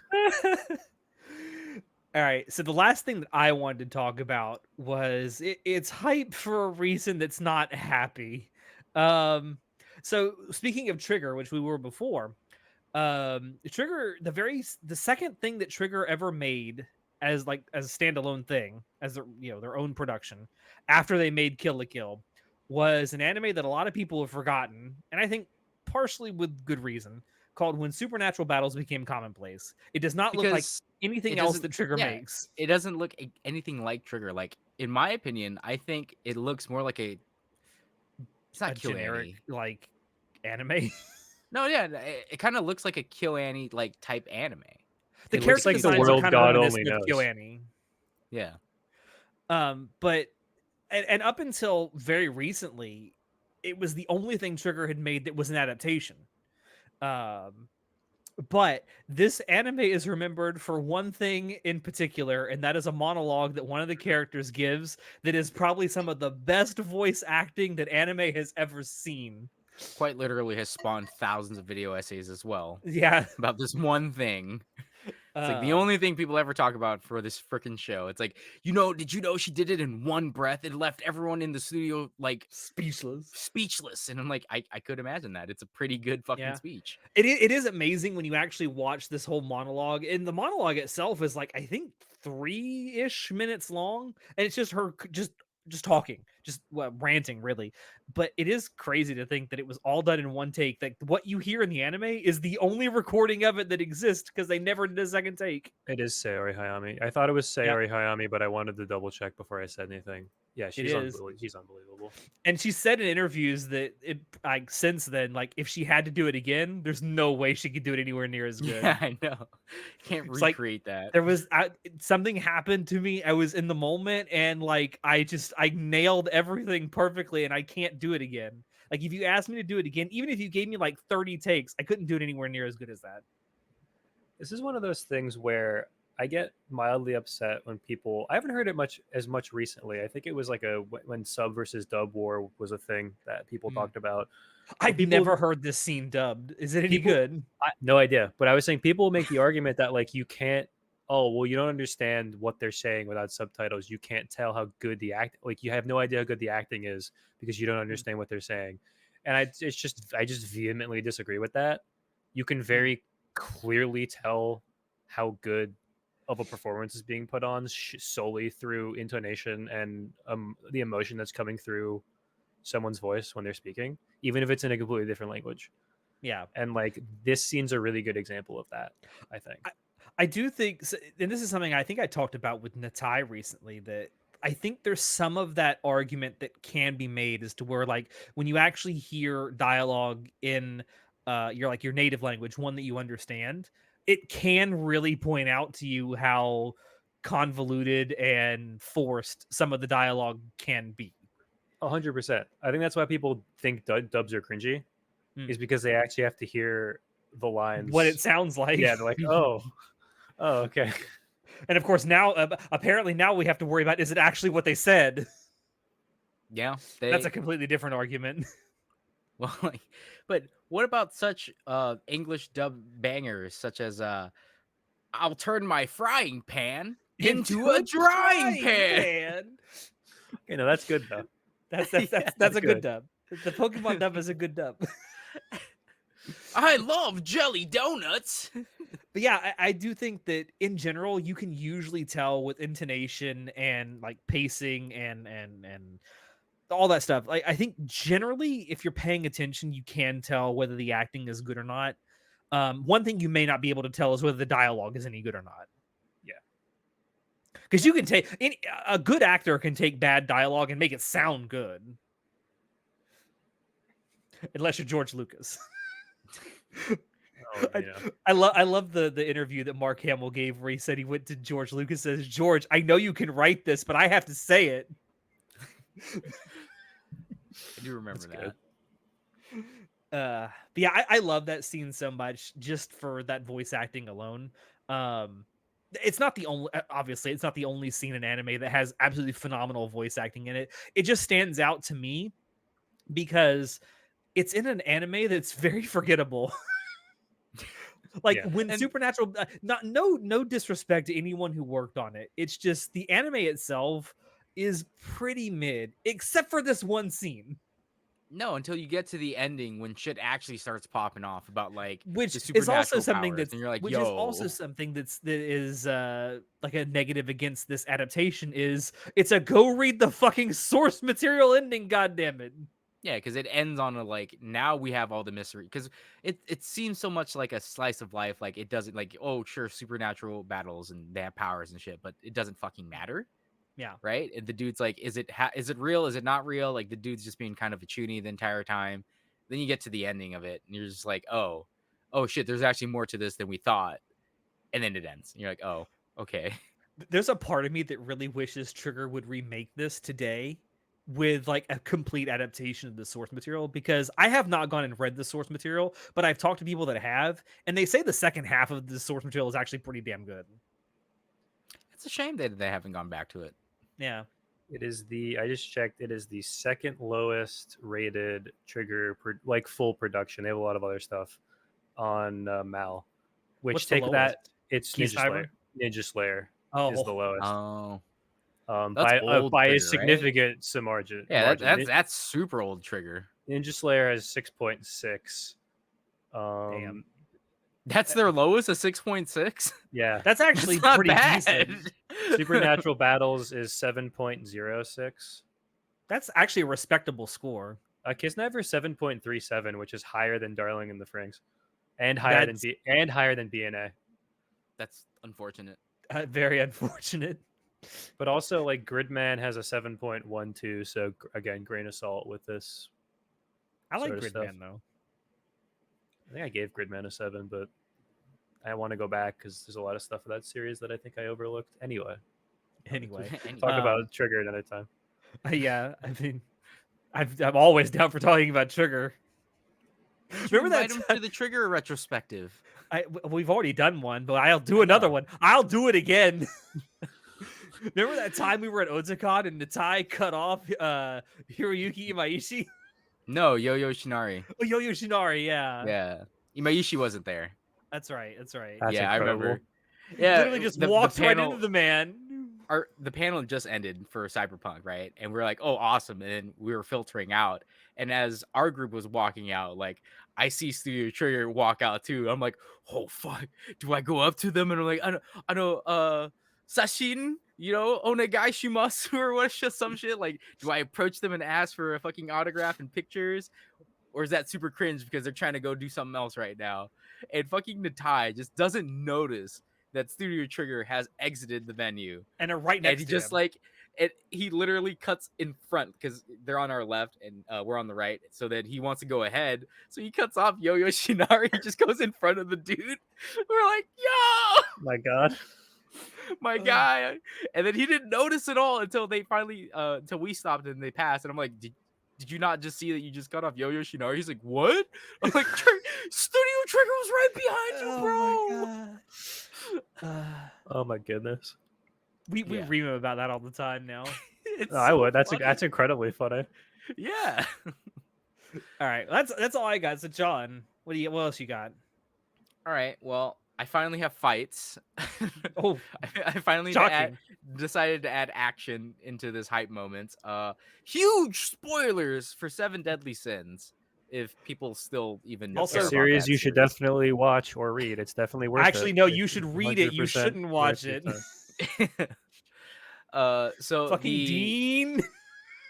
the Henderson fight in Seven Deadly Sins is so fucking cool. Yes. Like the reveal that Henderson is like the mastermind behind all of it. You're like, what? What? I didn't see this coming. Like, what the fuck? And then the actual fight itself, the music is on point. The animation is fucking amazing. Did Dean do the first season? No. No. Okay. Let's see. I don't know who was the animation studio for the first. I It was want a to say it was Madhouse, right? A1, but I could be wrong. First season was animated by A1 Pictures. Yeah. Okay, it was A1. And at A1, A1's a giant company, by the way, and they have like there's certain teams on A1 that are just they produce the most beautiful fucking things, and then there's other teams on A1 who just like don't do anything. Wait, is it they're okay. Kaguya done by A1? I don't remember. I I think so. so.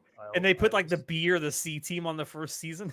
Yeah, the B team, and then after it like brought in a little money, they're like, all right, we're gonna put our A team on it now. It's A1. Yeah. Yeah, so A1 is like a giant, huge umbrella of different studios or teams. So there are certain teams there that just like do phenomenal animation work, and that team was put on the Henderson fight because holy shit, it's just so cool.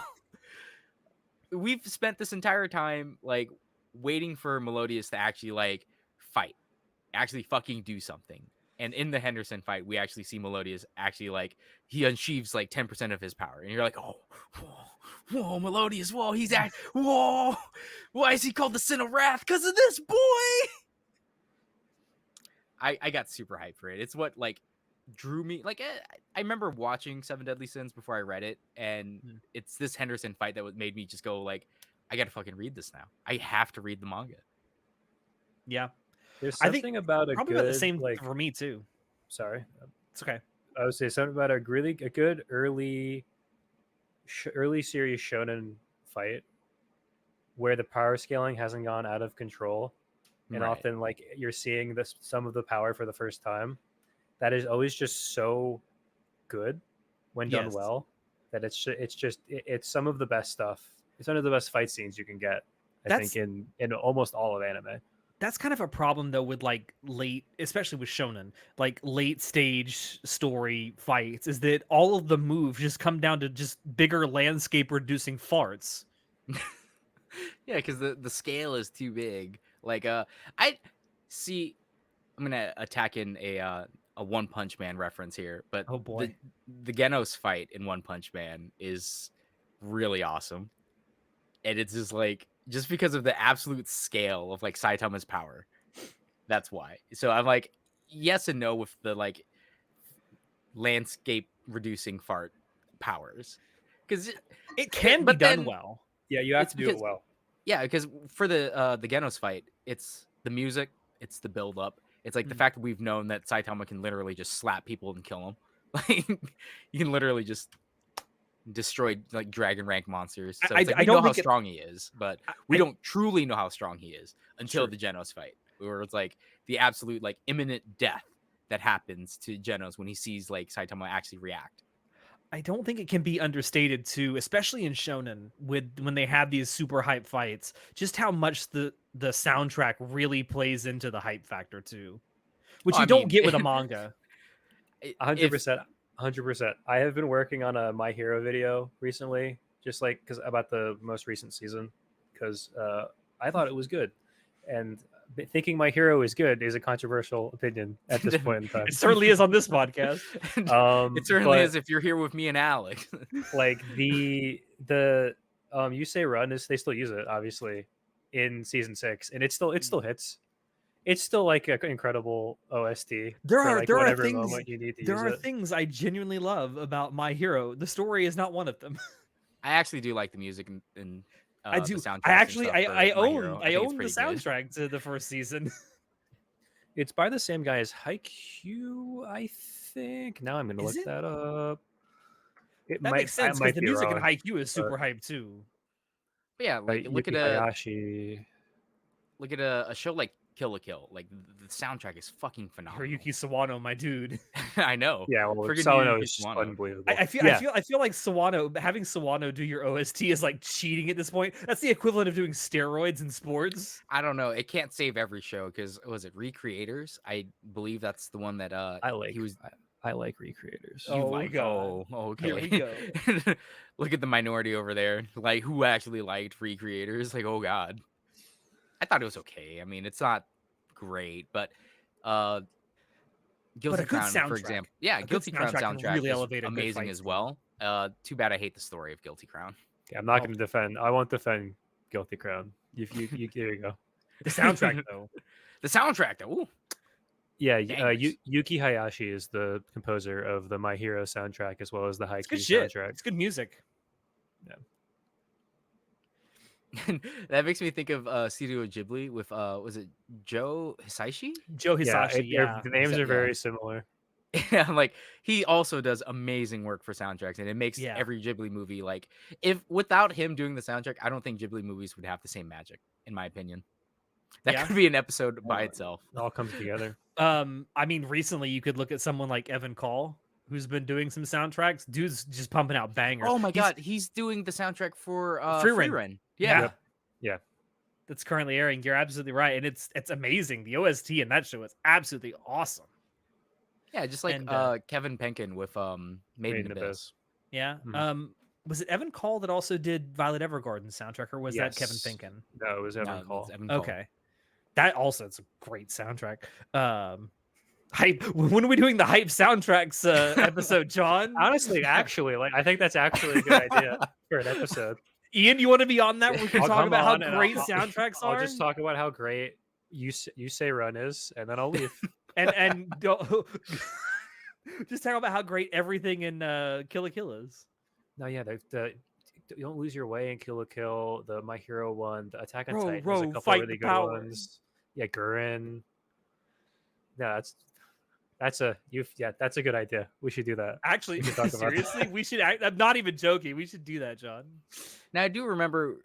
I'm pretty sure we did a music and OST episode. No, a long Or time ago we did an long episode time where we ago? talked about composers. Was it composers? Okay. Yeah, we talked about anime OST composers. Okay. And I remember, Yeah, we could that definitely do because like that. 3/4 of the episode is just us talking about Hiroyuki Sawano's soundtracks.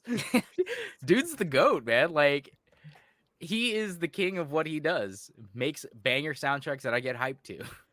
They're almost always the same or like very similar, and I don't care. That's Yeah, I like know, John I It's Williams. also like, don't that's care. what I It's like want. I'm getting what I want. It's like John Williams in like live action movies. Like a lot of his soundtracks sound similar, but they're always great. But no, you were talking about One Punch Man. Ian has something from Mob Psycho on his list. Yeah, I'll do that, and then we can go back, and then okay, yeah, we'll do that. Yeah, so Mob is an interesting series for me because Mob is in the same camp as Hunter x Hunter for me, where I really like it, but I feel like I don't like it as much as the people that really like it, and so I feel like it's like almost like I don't like it, even though I do like Mob is like a 9 out of 10 for me.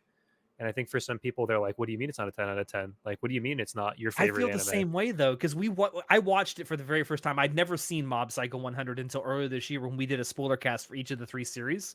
And that's what I came away with. Like overall, I gave the series a 9 out of 10, which is a great score to give anything. But then everyone's like, "What do you mean it's not perfect?" Yeah. No, the reason we're shitting on you is because your one problem with the last season was the dumbest fucking problem.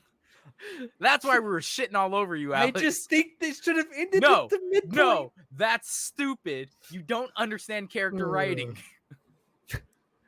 But anyway, go ahead, Ian. But so there's a lot of really great fights in the series, and I think there are definitely ones that are significantly better than the one I have here, which is the Mob versus Koyama fight, which I don't remember character names in the show outside of the main character. So this is like the guy who like wraps the energy around his arms and has like little like punchy fists. This is like episode 6 or episode 7 or something. And this is like really, it's like to me like one of the first like, oh my god, the animation in this series is unbelievable moments.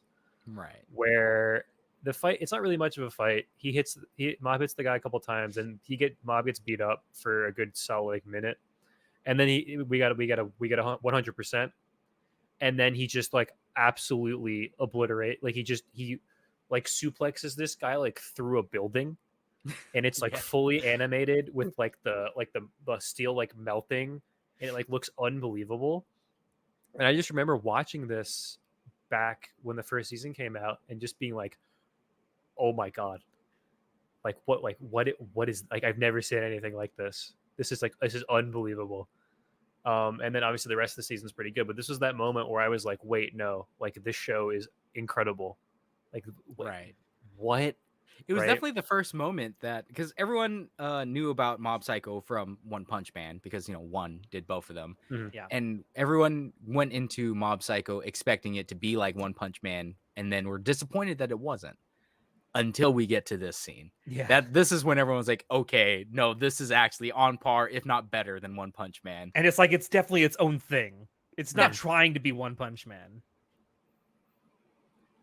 But this like isn't even like a couple of my other ones we'll get to as we wrap up are like things that are thematic and character moments, and some of my other ones were too. This one's just like, I just think it's really cool, and it looks really cool, and I think it wouldn't be on here if not for the like insane animation that Bones did for this scene. Like that's what I Visually, think. visually did Bones did a One Punch great Man? job with What? Mob. Is it now? Yeah, now it's Bones. Is it Bones? Because Because I know it's Madhouse for One Punch Man for the first Yeah, season. and Yeah, then- it's Bones. It's Bones. oh my god, it's Bones! Wow, Yeah. good job. Like I just don't think this scene would be up to this level without the level of animation. Which Yeah, really it's sells it. definitely. I'm usually not a stickler for like art and animation. I'm like, because a very good anime is DJ Tonkatsu. I think it's hilarious. I love the show. It is animated and it has like, it's like a Windows slideshow or PowerPoint slideshow. Okay, Wait, it's animated, really? if we play fast and loose with the term animated, we could call it animated. But it's kind of like Speed Racer, where it's like it has still frames where they just have reaction faces.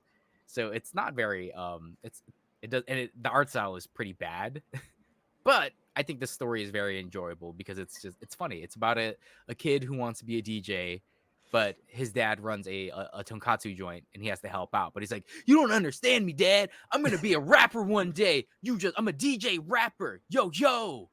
And then he goes like to record stores and like gets like old music to like mix and stuff. And then it's just really cool. I don't know. It's hard for me to describe why it's so cool and why I like it if you don't know what I'm talking about.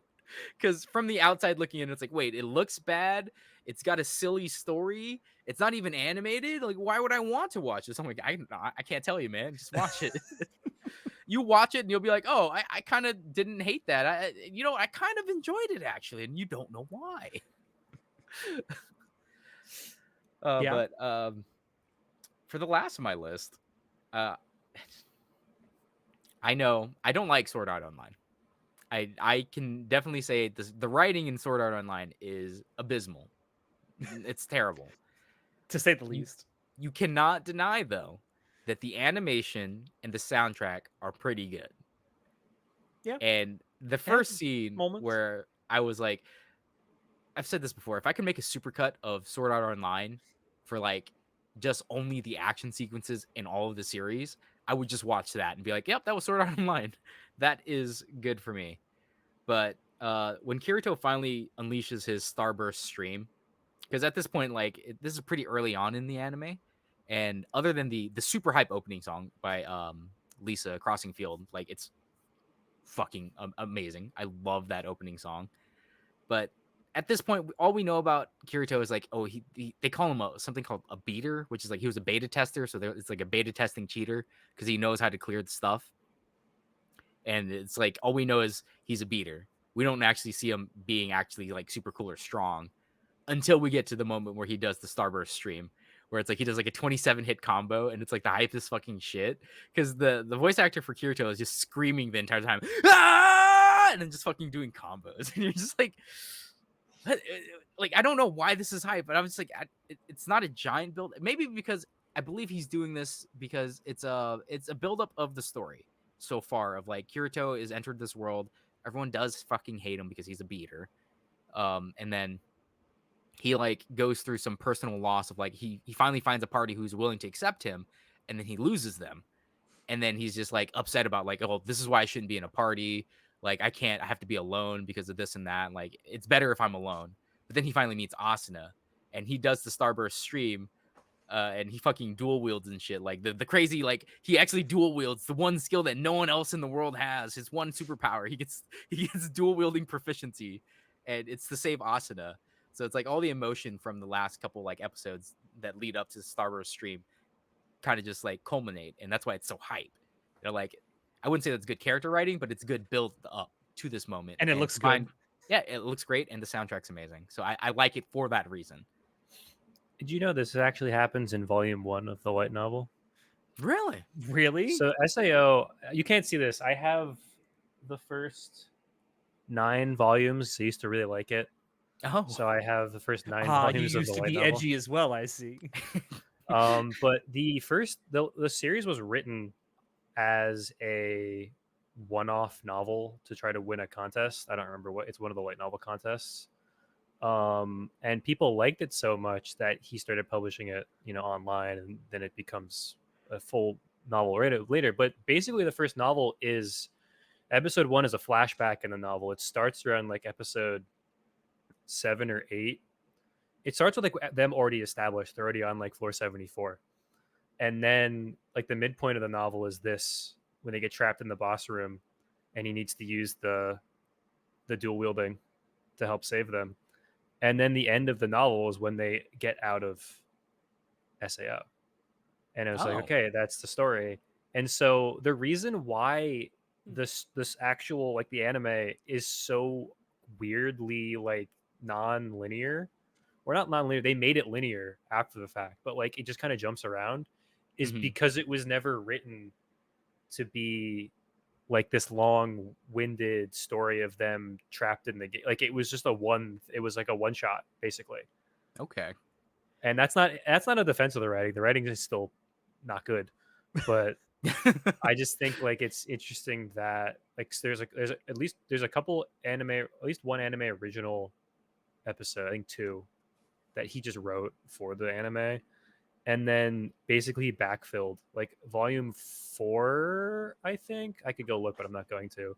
Is like just a whole bunch of side stories that happened while they were stuck in the game, and so like all those episodes that are just like weird little side stories in between like the start and then like when stuff becomes more of like an actual story, or it's just like another novel that he wrote to fill in the blanks. I did not know that. Yeah, I know too Makes much a lot of about sense, that though. series. It's kind of, I wish I had like other things in my brain, unfortunately. Yeah. Well, that wraps it up for my list because it's really all I got. I'd have to think Yeah. about a lot of this. Actually, every single thing on here was from leftovers from the last episode Yeah, that I didn't get to. For me too. So You guys took a lot of my JoJo's ones from the last episode that I was I just mean, like, it's the secretary. oh Hey, no, we're secretary. live! Stop! Get out of the recording, Mom! Get out of my room! We're playing Minecraft. How unprofessional of me. Oh my goodness. I'll just go through my last 2 then, and we can Okay. probably wrap up, right? Yeah. This happened last time too when I recorded with you guys, where it is now completely dark out behind me, Yeah. and it was not completely dark out before that. And if I didn't have completely dark outside. if I didn't have a ring light on my desk, you just wouldn't be able to see me. So my last 2 are I'm gonna do Fate first because I want to end with the other one. So I just threw this on for Fate Zero, the Excalibur scene. Have you both of you guys seen Fate Zero, or have you not seen Fate I have. Zero? I have. Okay. Well, it's basically the end of the first core is a large climax in the story. Pretty much all of the characters have come together to fight one specific villain. It's really the only time this happens in the story. And this is like what I was talking about earlier, where this is like a culmination of it's a couple things. The culmination, it's a character moment. And it's also the actually getting to see the full power of one of the main characters. Because up to this point, we haven't seen Saber use her noble phantasm at any point, and this is the actual moment that you get to see it, and it's unbelievable. It is peak fiction, one could say. um, Absolute was, cinema, as Martin Scorsese would say. like this is one of those moments where I think the animation and the music do elevate it, and that's what makes it so good. But it's just the the sheer moment of this actually happening, and then actually seeing how overwhelmingly strong it actually is such an incredible moment. And in a series that has sneakily has a lot of hype moments inside a lot of other painful moments, I think this is probably my favorite. The only other one would be towards the end, where one of the villains that I like absolutely loathe gets some comeuppance, and then that's like a nice little fun moment. But this one is, I think, in terms of just like spectacle, is so cool. I mean, Okay. Fate Zero they're animated by Ufotable, right? Yeah. Ufotable. Yes. So it's like the entire series is pretty hype just because it looks great. I love all the fight scenes. It's so cool. Yeah, Yeah. it looks unbelievable. I think Unlimited Blade Especially Works coming actually off looks of like better. I think so too. But coming off of like the only Fate before Fate Zero was Fate Stay Night for me. Okay. And 2006. Studio I Dean. I Oh, that's absolutely oh. hated Fate Stay Night. Why does Dean ruin everything, John? People die when they are killed. It's Like, bad, and also it's my least favorite route. And so it's like just a combination of like not liking the route, and also the animation is brutal. Oh my goodness. yeah, and I'm just not that invested in the Fate series, but after people were talking about like, oh my god, Fate Zero looks so beautiful, Ufotable does it justice, and I'm like, okay, I'll check it out. And I'm like, okay, pretty solid. Ufotable, you're pretty good studio. Yeah. Yeah, Y'all are okay at what you do, I guess. Zero is the one I always recommend people who aren't into the series, because it's It's a not, good starting point. and it's also not based off of a dating sim, right? Yeah. It's just Yeah. like a It's something novel. Generabuchi just wrote. Yeah, and so you know, there's no, I think Blade Works is still pretty good, and I actually haven't seen Heaven's Feel, and I've heard that's really good. But like, I just think Zero doesn't have any of the weird, like, this is where certain scenes would be in the game, and we need to represent that in a way to keep this under an 18 plus rating, right? Zero is just pretty much just a straightforward story, and it makes a lot And of it's also really kind of good sense, standalone but too. Like if it's all you ever watch with Fate, it's a standalone story. It finishes itself. yeah. Then and also you can, people see, sorry, I'm not going to go on my Fate tangent here, but people seem to, this is why, like what you're talking about earlier with like seeing the ending before, like if I know the ending before I watch something, it reduces the impact of it for me. Versus, and that's why I always recommend people watch Zero and then UBW. But then people are just so insistent. Oh no, you gotta do 06 first, and then you gotta do UBW, and then you can watch Fate Zero.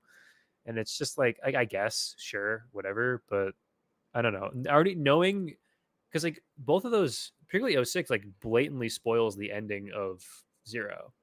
Like the beginning of 06 tells you what happens at the end of Zero, because Mm. it came first. Like, because from that point of view, it's just the setup for the story. That was before Zero existed. Yeah.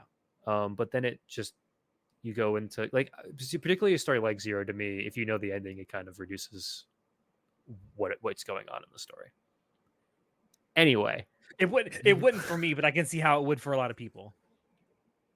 I just feel like a battle royale, like if you know the ending of a battle royale, it inherently reduces the impact of. Yeah, But I had the same problem with Magical Girl Raising Project, where it's like literally in the first 5 minutes we know who wins. I'm like, well, why the fuck would I care now that I know that in this Magical Girl Battle Royale anime, I know who won. At least I know who lives to the end, because they Yeah. only show these characters. So everyone else Yeah. that you introduced to me, I know is about to get bodied in some weird fucking gory way or something. I have a very different watch order for the Fate series. Only watch Fate Zero, and that's it. That's all you need to know. That's Because you just like hate fine. Fate. I don't hate it. I just don't. I think it's very mid. Is this the moment I where I show you I have Fate Grand Order downloaded on my phone and that I play oh it? my god. Nerd. I think that there's a lot of rabid fans of Fate, and I don't understand the appeal. Like maybe because Fate Stay Night is what soured me on the entire It's series, but I John. just don't think it's like that. It's But porn. That's it's the porn. appeal. Yeah, okay, you got me there. Mordred is pretty hot. I agree. Yeah, you're right. What is the appeal of My Hero Academia? Porn. I'm gonna go. Ian's got to go. Thanks for having me, guys. See you, Ian. No, I it's all right for what it is, but I don't think it's great. I find that Fate is just very 5.5 to 6 out of 10 most of the time. Is that 0 or is that like other I think stuff? Fate as a whole. Oh, so you've seen like Apocrypha and Fate Iliad? I haven't and all that seen it. stuff. I've seen enough to kind of gauge what it's about. I I actually think haven't Alex- seen Apocrypha. I heard I it's think bad. Alex, if you've seen Fate, Ilia, Prisma, you'll love it. You'll Yeah. absolutely Oh love no. Listen here. I've seen enough of that to know I would like it a lot. And this is the part where Alex gets taken in by the FBI. Ian, would you like to be the Anyway, new host? Full Metal Alchemist. Oh my god, it's so good. Speaking of watching one over the other, is my favorite series of all time. Brotherhood specifically. I've actually never watched 03, and I need to do You've that. never Wow. watched 03? Yeah, I just haven't gotten around to it. I watched Brotherhood. Brotherhood was my 100th anime that I watched, Oh. and it is. So what I an want to do. anniversary anime to watch. I want to do 03 as my 300th, but I'm coming up on 300 real soon, and I don't know if I'm gonna have the time to like sit down and watch all. I don't of think you need it. to watch 03 to appreciate Full Metal Alchemist. I think that Brotherhood starts off with a prior knowledge of like, okay, you've seen 03, right? It's like yes. But then after that initial hump, you're like, okay, then it's fine. But the only thing I do recommend is the music from 03, like the opening and ending songs. They're Yeah. fucking phenomenal. Yeah, so here's like one of the most insane person things that I've ever done. Huge fan of Asian Kung Fu Generation. Like listen to all their music very regularly. Obviously, their Naruto openings are incredible. But the 03 opening that they did, I think is Rewrite. I think is the Rewrite, song. yep. I've never listened to the song What? because I every time it comes on Spotify, I skip it because I want to wait until I watch the show and I watch the opening that it is for, that I'll actually listen to the song. It is literally the most certifiably Aw, dude. insane thing I've ever done. Bro, in my- like it's been over seriously, like 5 years now. Natai does something similar with OP songs, like for shows that he wants to watch. He's like, I don't want to listen to the song until I see it in the actual show. This is I'm- the I'm- only time I've done this. That is pretty insane. Like for me, I don't care if I hear the song before or after. Like in fact, I sometimes hearing the opening song makes me go and read the source material instead, like I did with Oshinoko, where before I even watched the anime, I just listening to Idol by Yoasobi. I was just like, this song is so fucking good. I'm gonna go read the manga. I'm not even gonna watch the opening. I'm gonna read the manga instead. Yeah, no, just don't even watch the opening. Just listen to the song. Go read the manga. Fuck the anime. But my last moment here is from Full Metal, and it's relatively towards the end of the story, and so I'll just refer to it as the Ed point. If you're someone listening to this and you haven't seen Full Metal, you probably still know. You've probably seen this screenshot, or he's pointing. Well, he reopens the door and he's pointing, and it's just it's a moment that I think combines every other type of, not the rom-com stuff, but every other type of thing that we've talked about so far. Is just like, it is super hype. It is an incredible character moment for both Ed and Al. It is a very emotional moment. It's a climactic moment, after episodes and episodes and episodes of the series, and it's really close to, I want to say, the most memorable moment for me in the series, at least close to it. I don't know I don't know. I didn't put enough thought into if it should actually be number one, but it's definitely up there. There's a few really good moments though, like that in Full Metal Alchemist, especially when you're talking about character moments. Right. The whole final third of that story is like unbelievable. It's I know it's a meme that it's like number one on Mal. It is the closest for me. It's the closest to like a perfect story. Hmm. Like just the story. Like there are very few like flaws I can find in it, even if I'm looking for them in the story. Right. I'm not talking about the production or the voice acting or Yeah. whatever, but Tune like in next week specifically when I the release story. my video essay about all the plot holes that Ian has missed. Actually, Brotherhood is not the best anime of all time. It's clearly Gintama. I mean, I like Gintama a lot, but it's just because it's haha funny pop culture references. No, I get what he's talking about though. Like that specific moment, it is a culmination of like their journey, right? Yeah, To get it's to the where they journey's are end. now. It's the journey's end. Yeah. It's close to the end. It's the it's not actual the end, but it's pretty close. No, in the 3-part structure, would be where the resolution, right? This is the Yeah. downhill resolution. Towards it. Yeah. Yeah. Yeah, the climax has kind of already happened, and now you're just going towards just the resolution and the tying up the loose ends, shall we say. Yeah, just the last, I would say, 5-ish episodes of Brotherhood, perfect. That's my 10 out of 10. Like that's like the closest Yeah. I think I can actually in terms of anime endings, I think that probably is the closest for me at least to like the perfect ending. I just think that's why it's part of the reason why it's so beloved is just because it nails the like it just nails the ending 100%. And so it wraps everything up. It ties everything up a nice little bow. And so it's like it makes you feel like the journey not like I'm of the mind that ending doesn't ruin the journey, but in this case it makes you feel like every single part of the journey was worth it.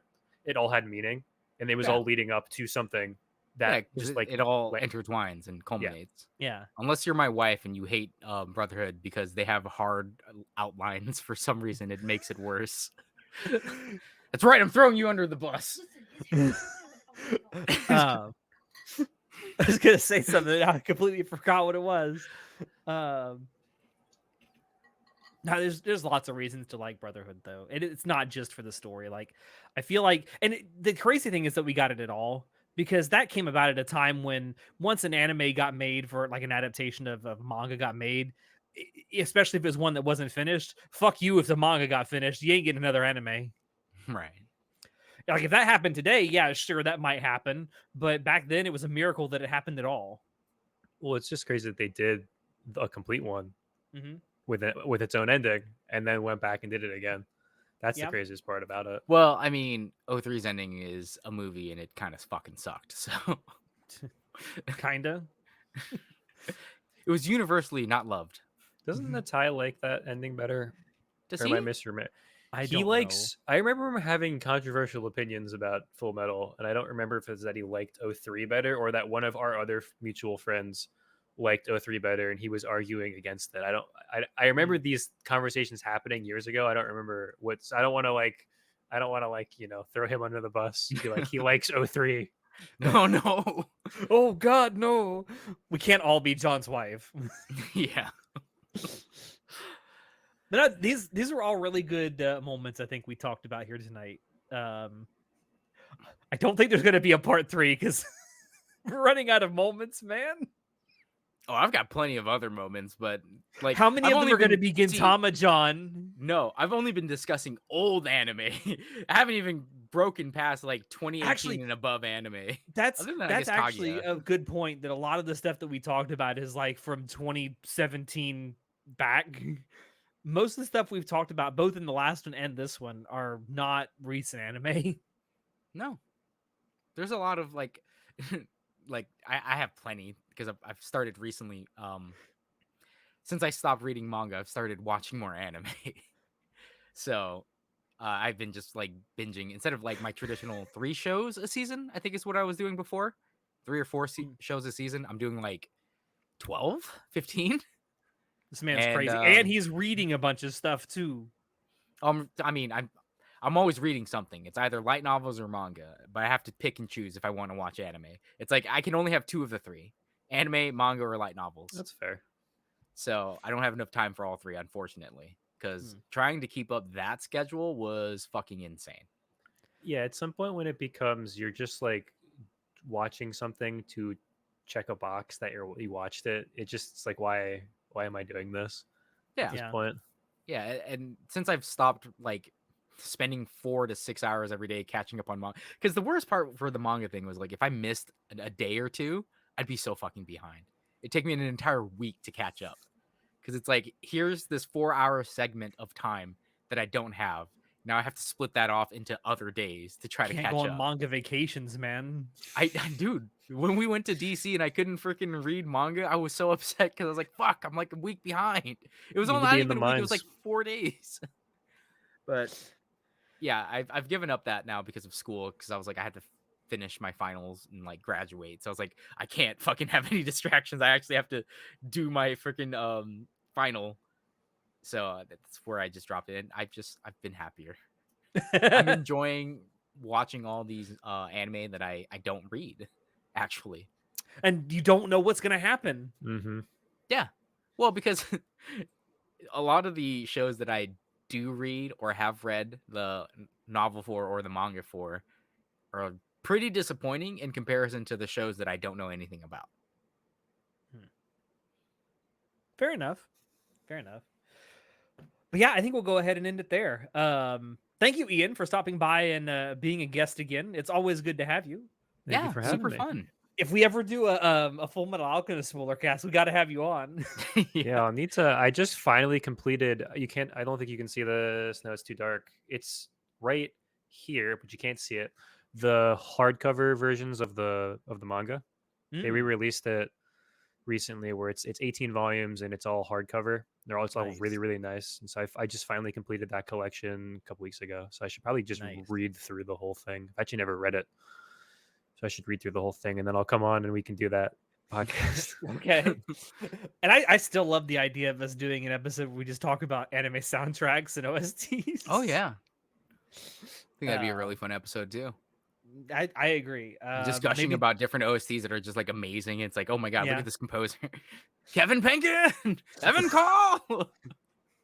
Sawano! Yeah, like everyone on top of everyone's list, Sawano.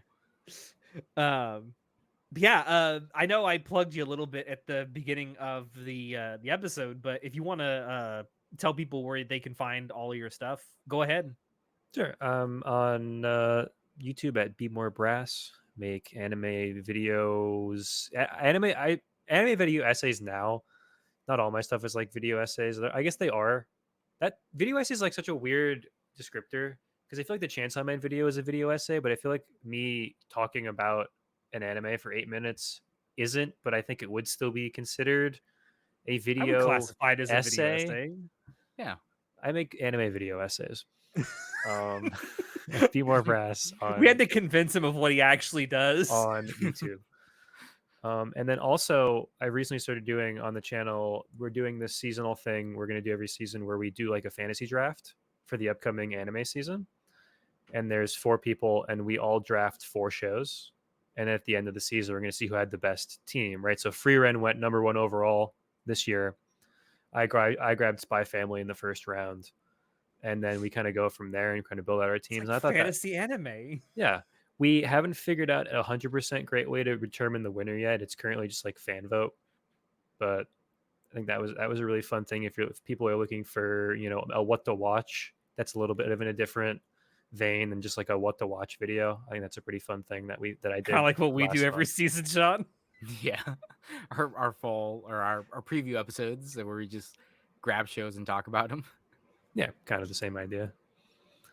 But then also on Twitter, Be More Brass, or I'm not going to call it X, on Twitter, Be More Brass, and also at Twitch at the same username. But I don't stream much anymore. But I might soon. Who knows? I say that every month, and then I don't. So the big one is the YouTube channel, and it would be awesome if anyone listening could check it out. Almost at 2,500 subs. I'm just a few short, so if anyone's there to push me over the top of that milestone, that'd be very cool.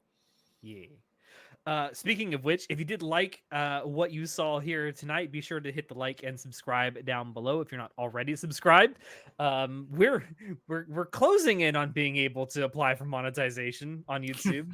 We're getting there slowly but surely, boys.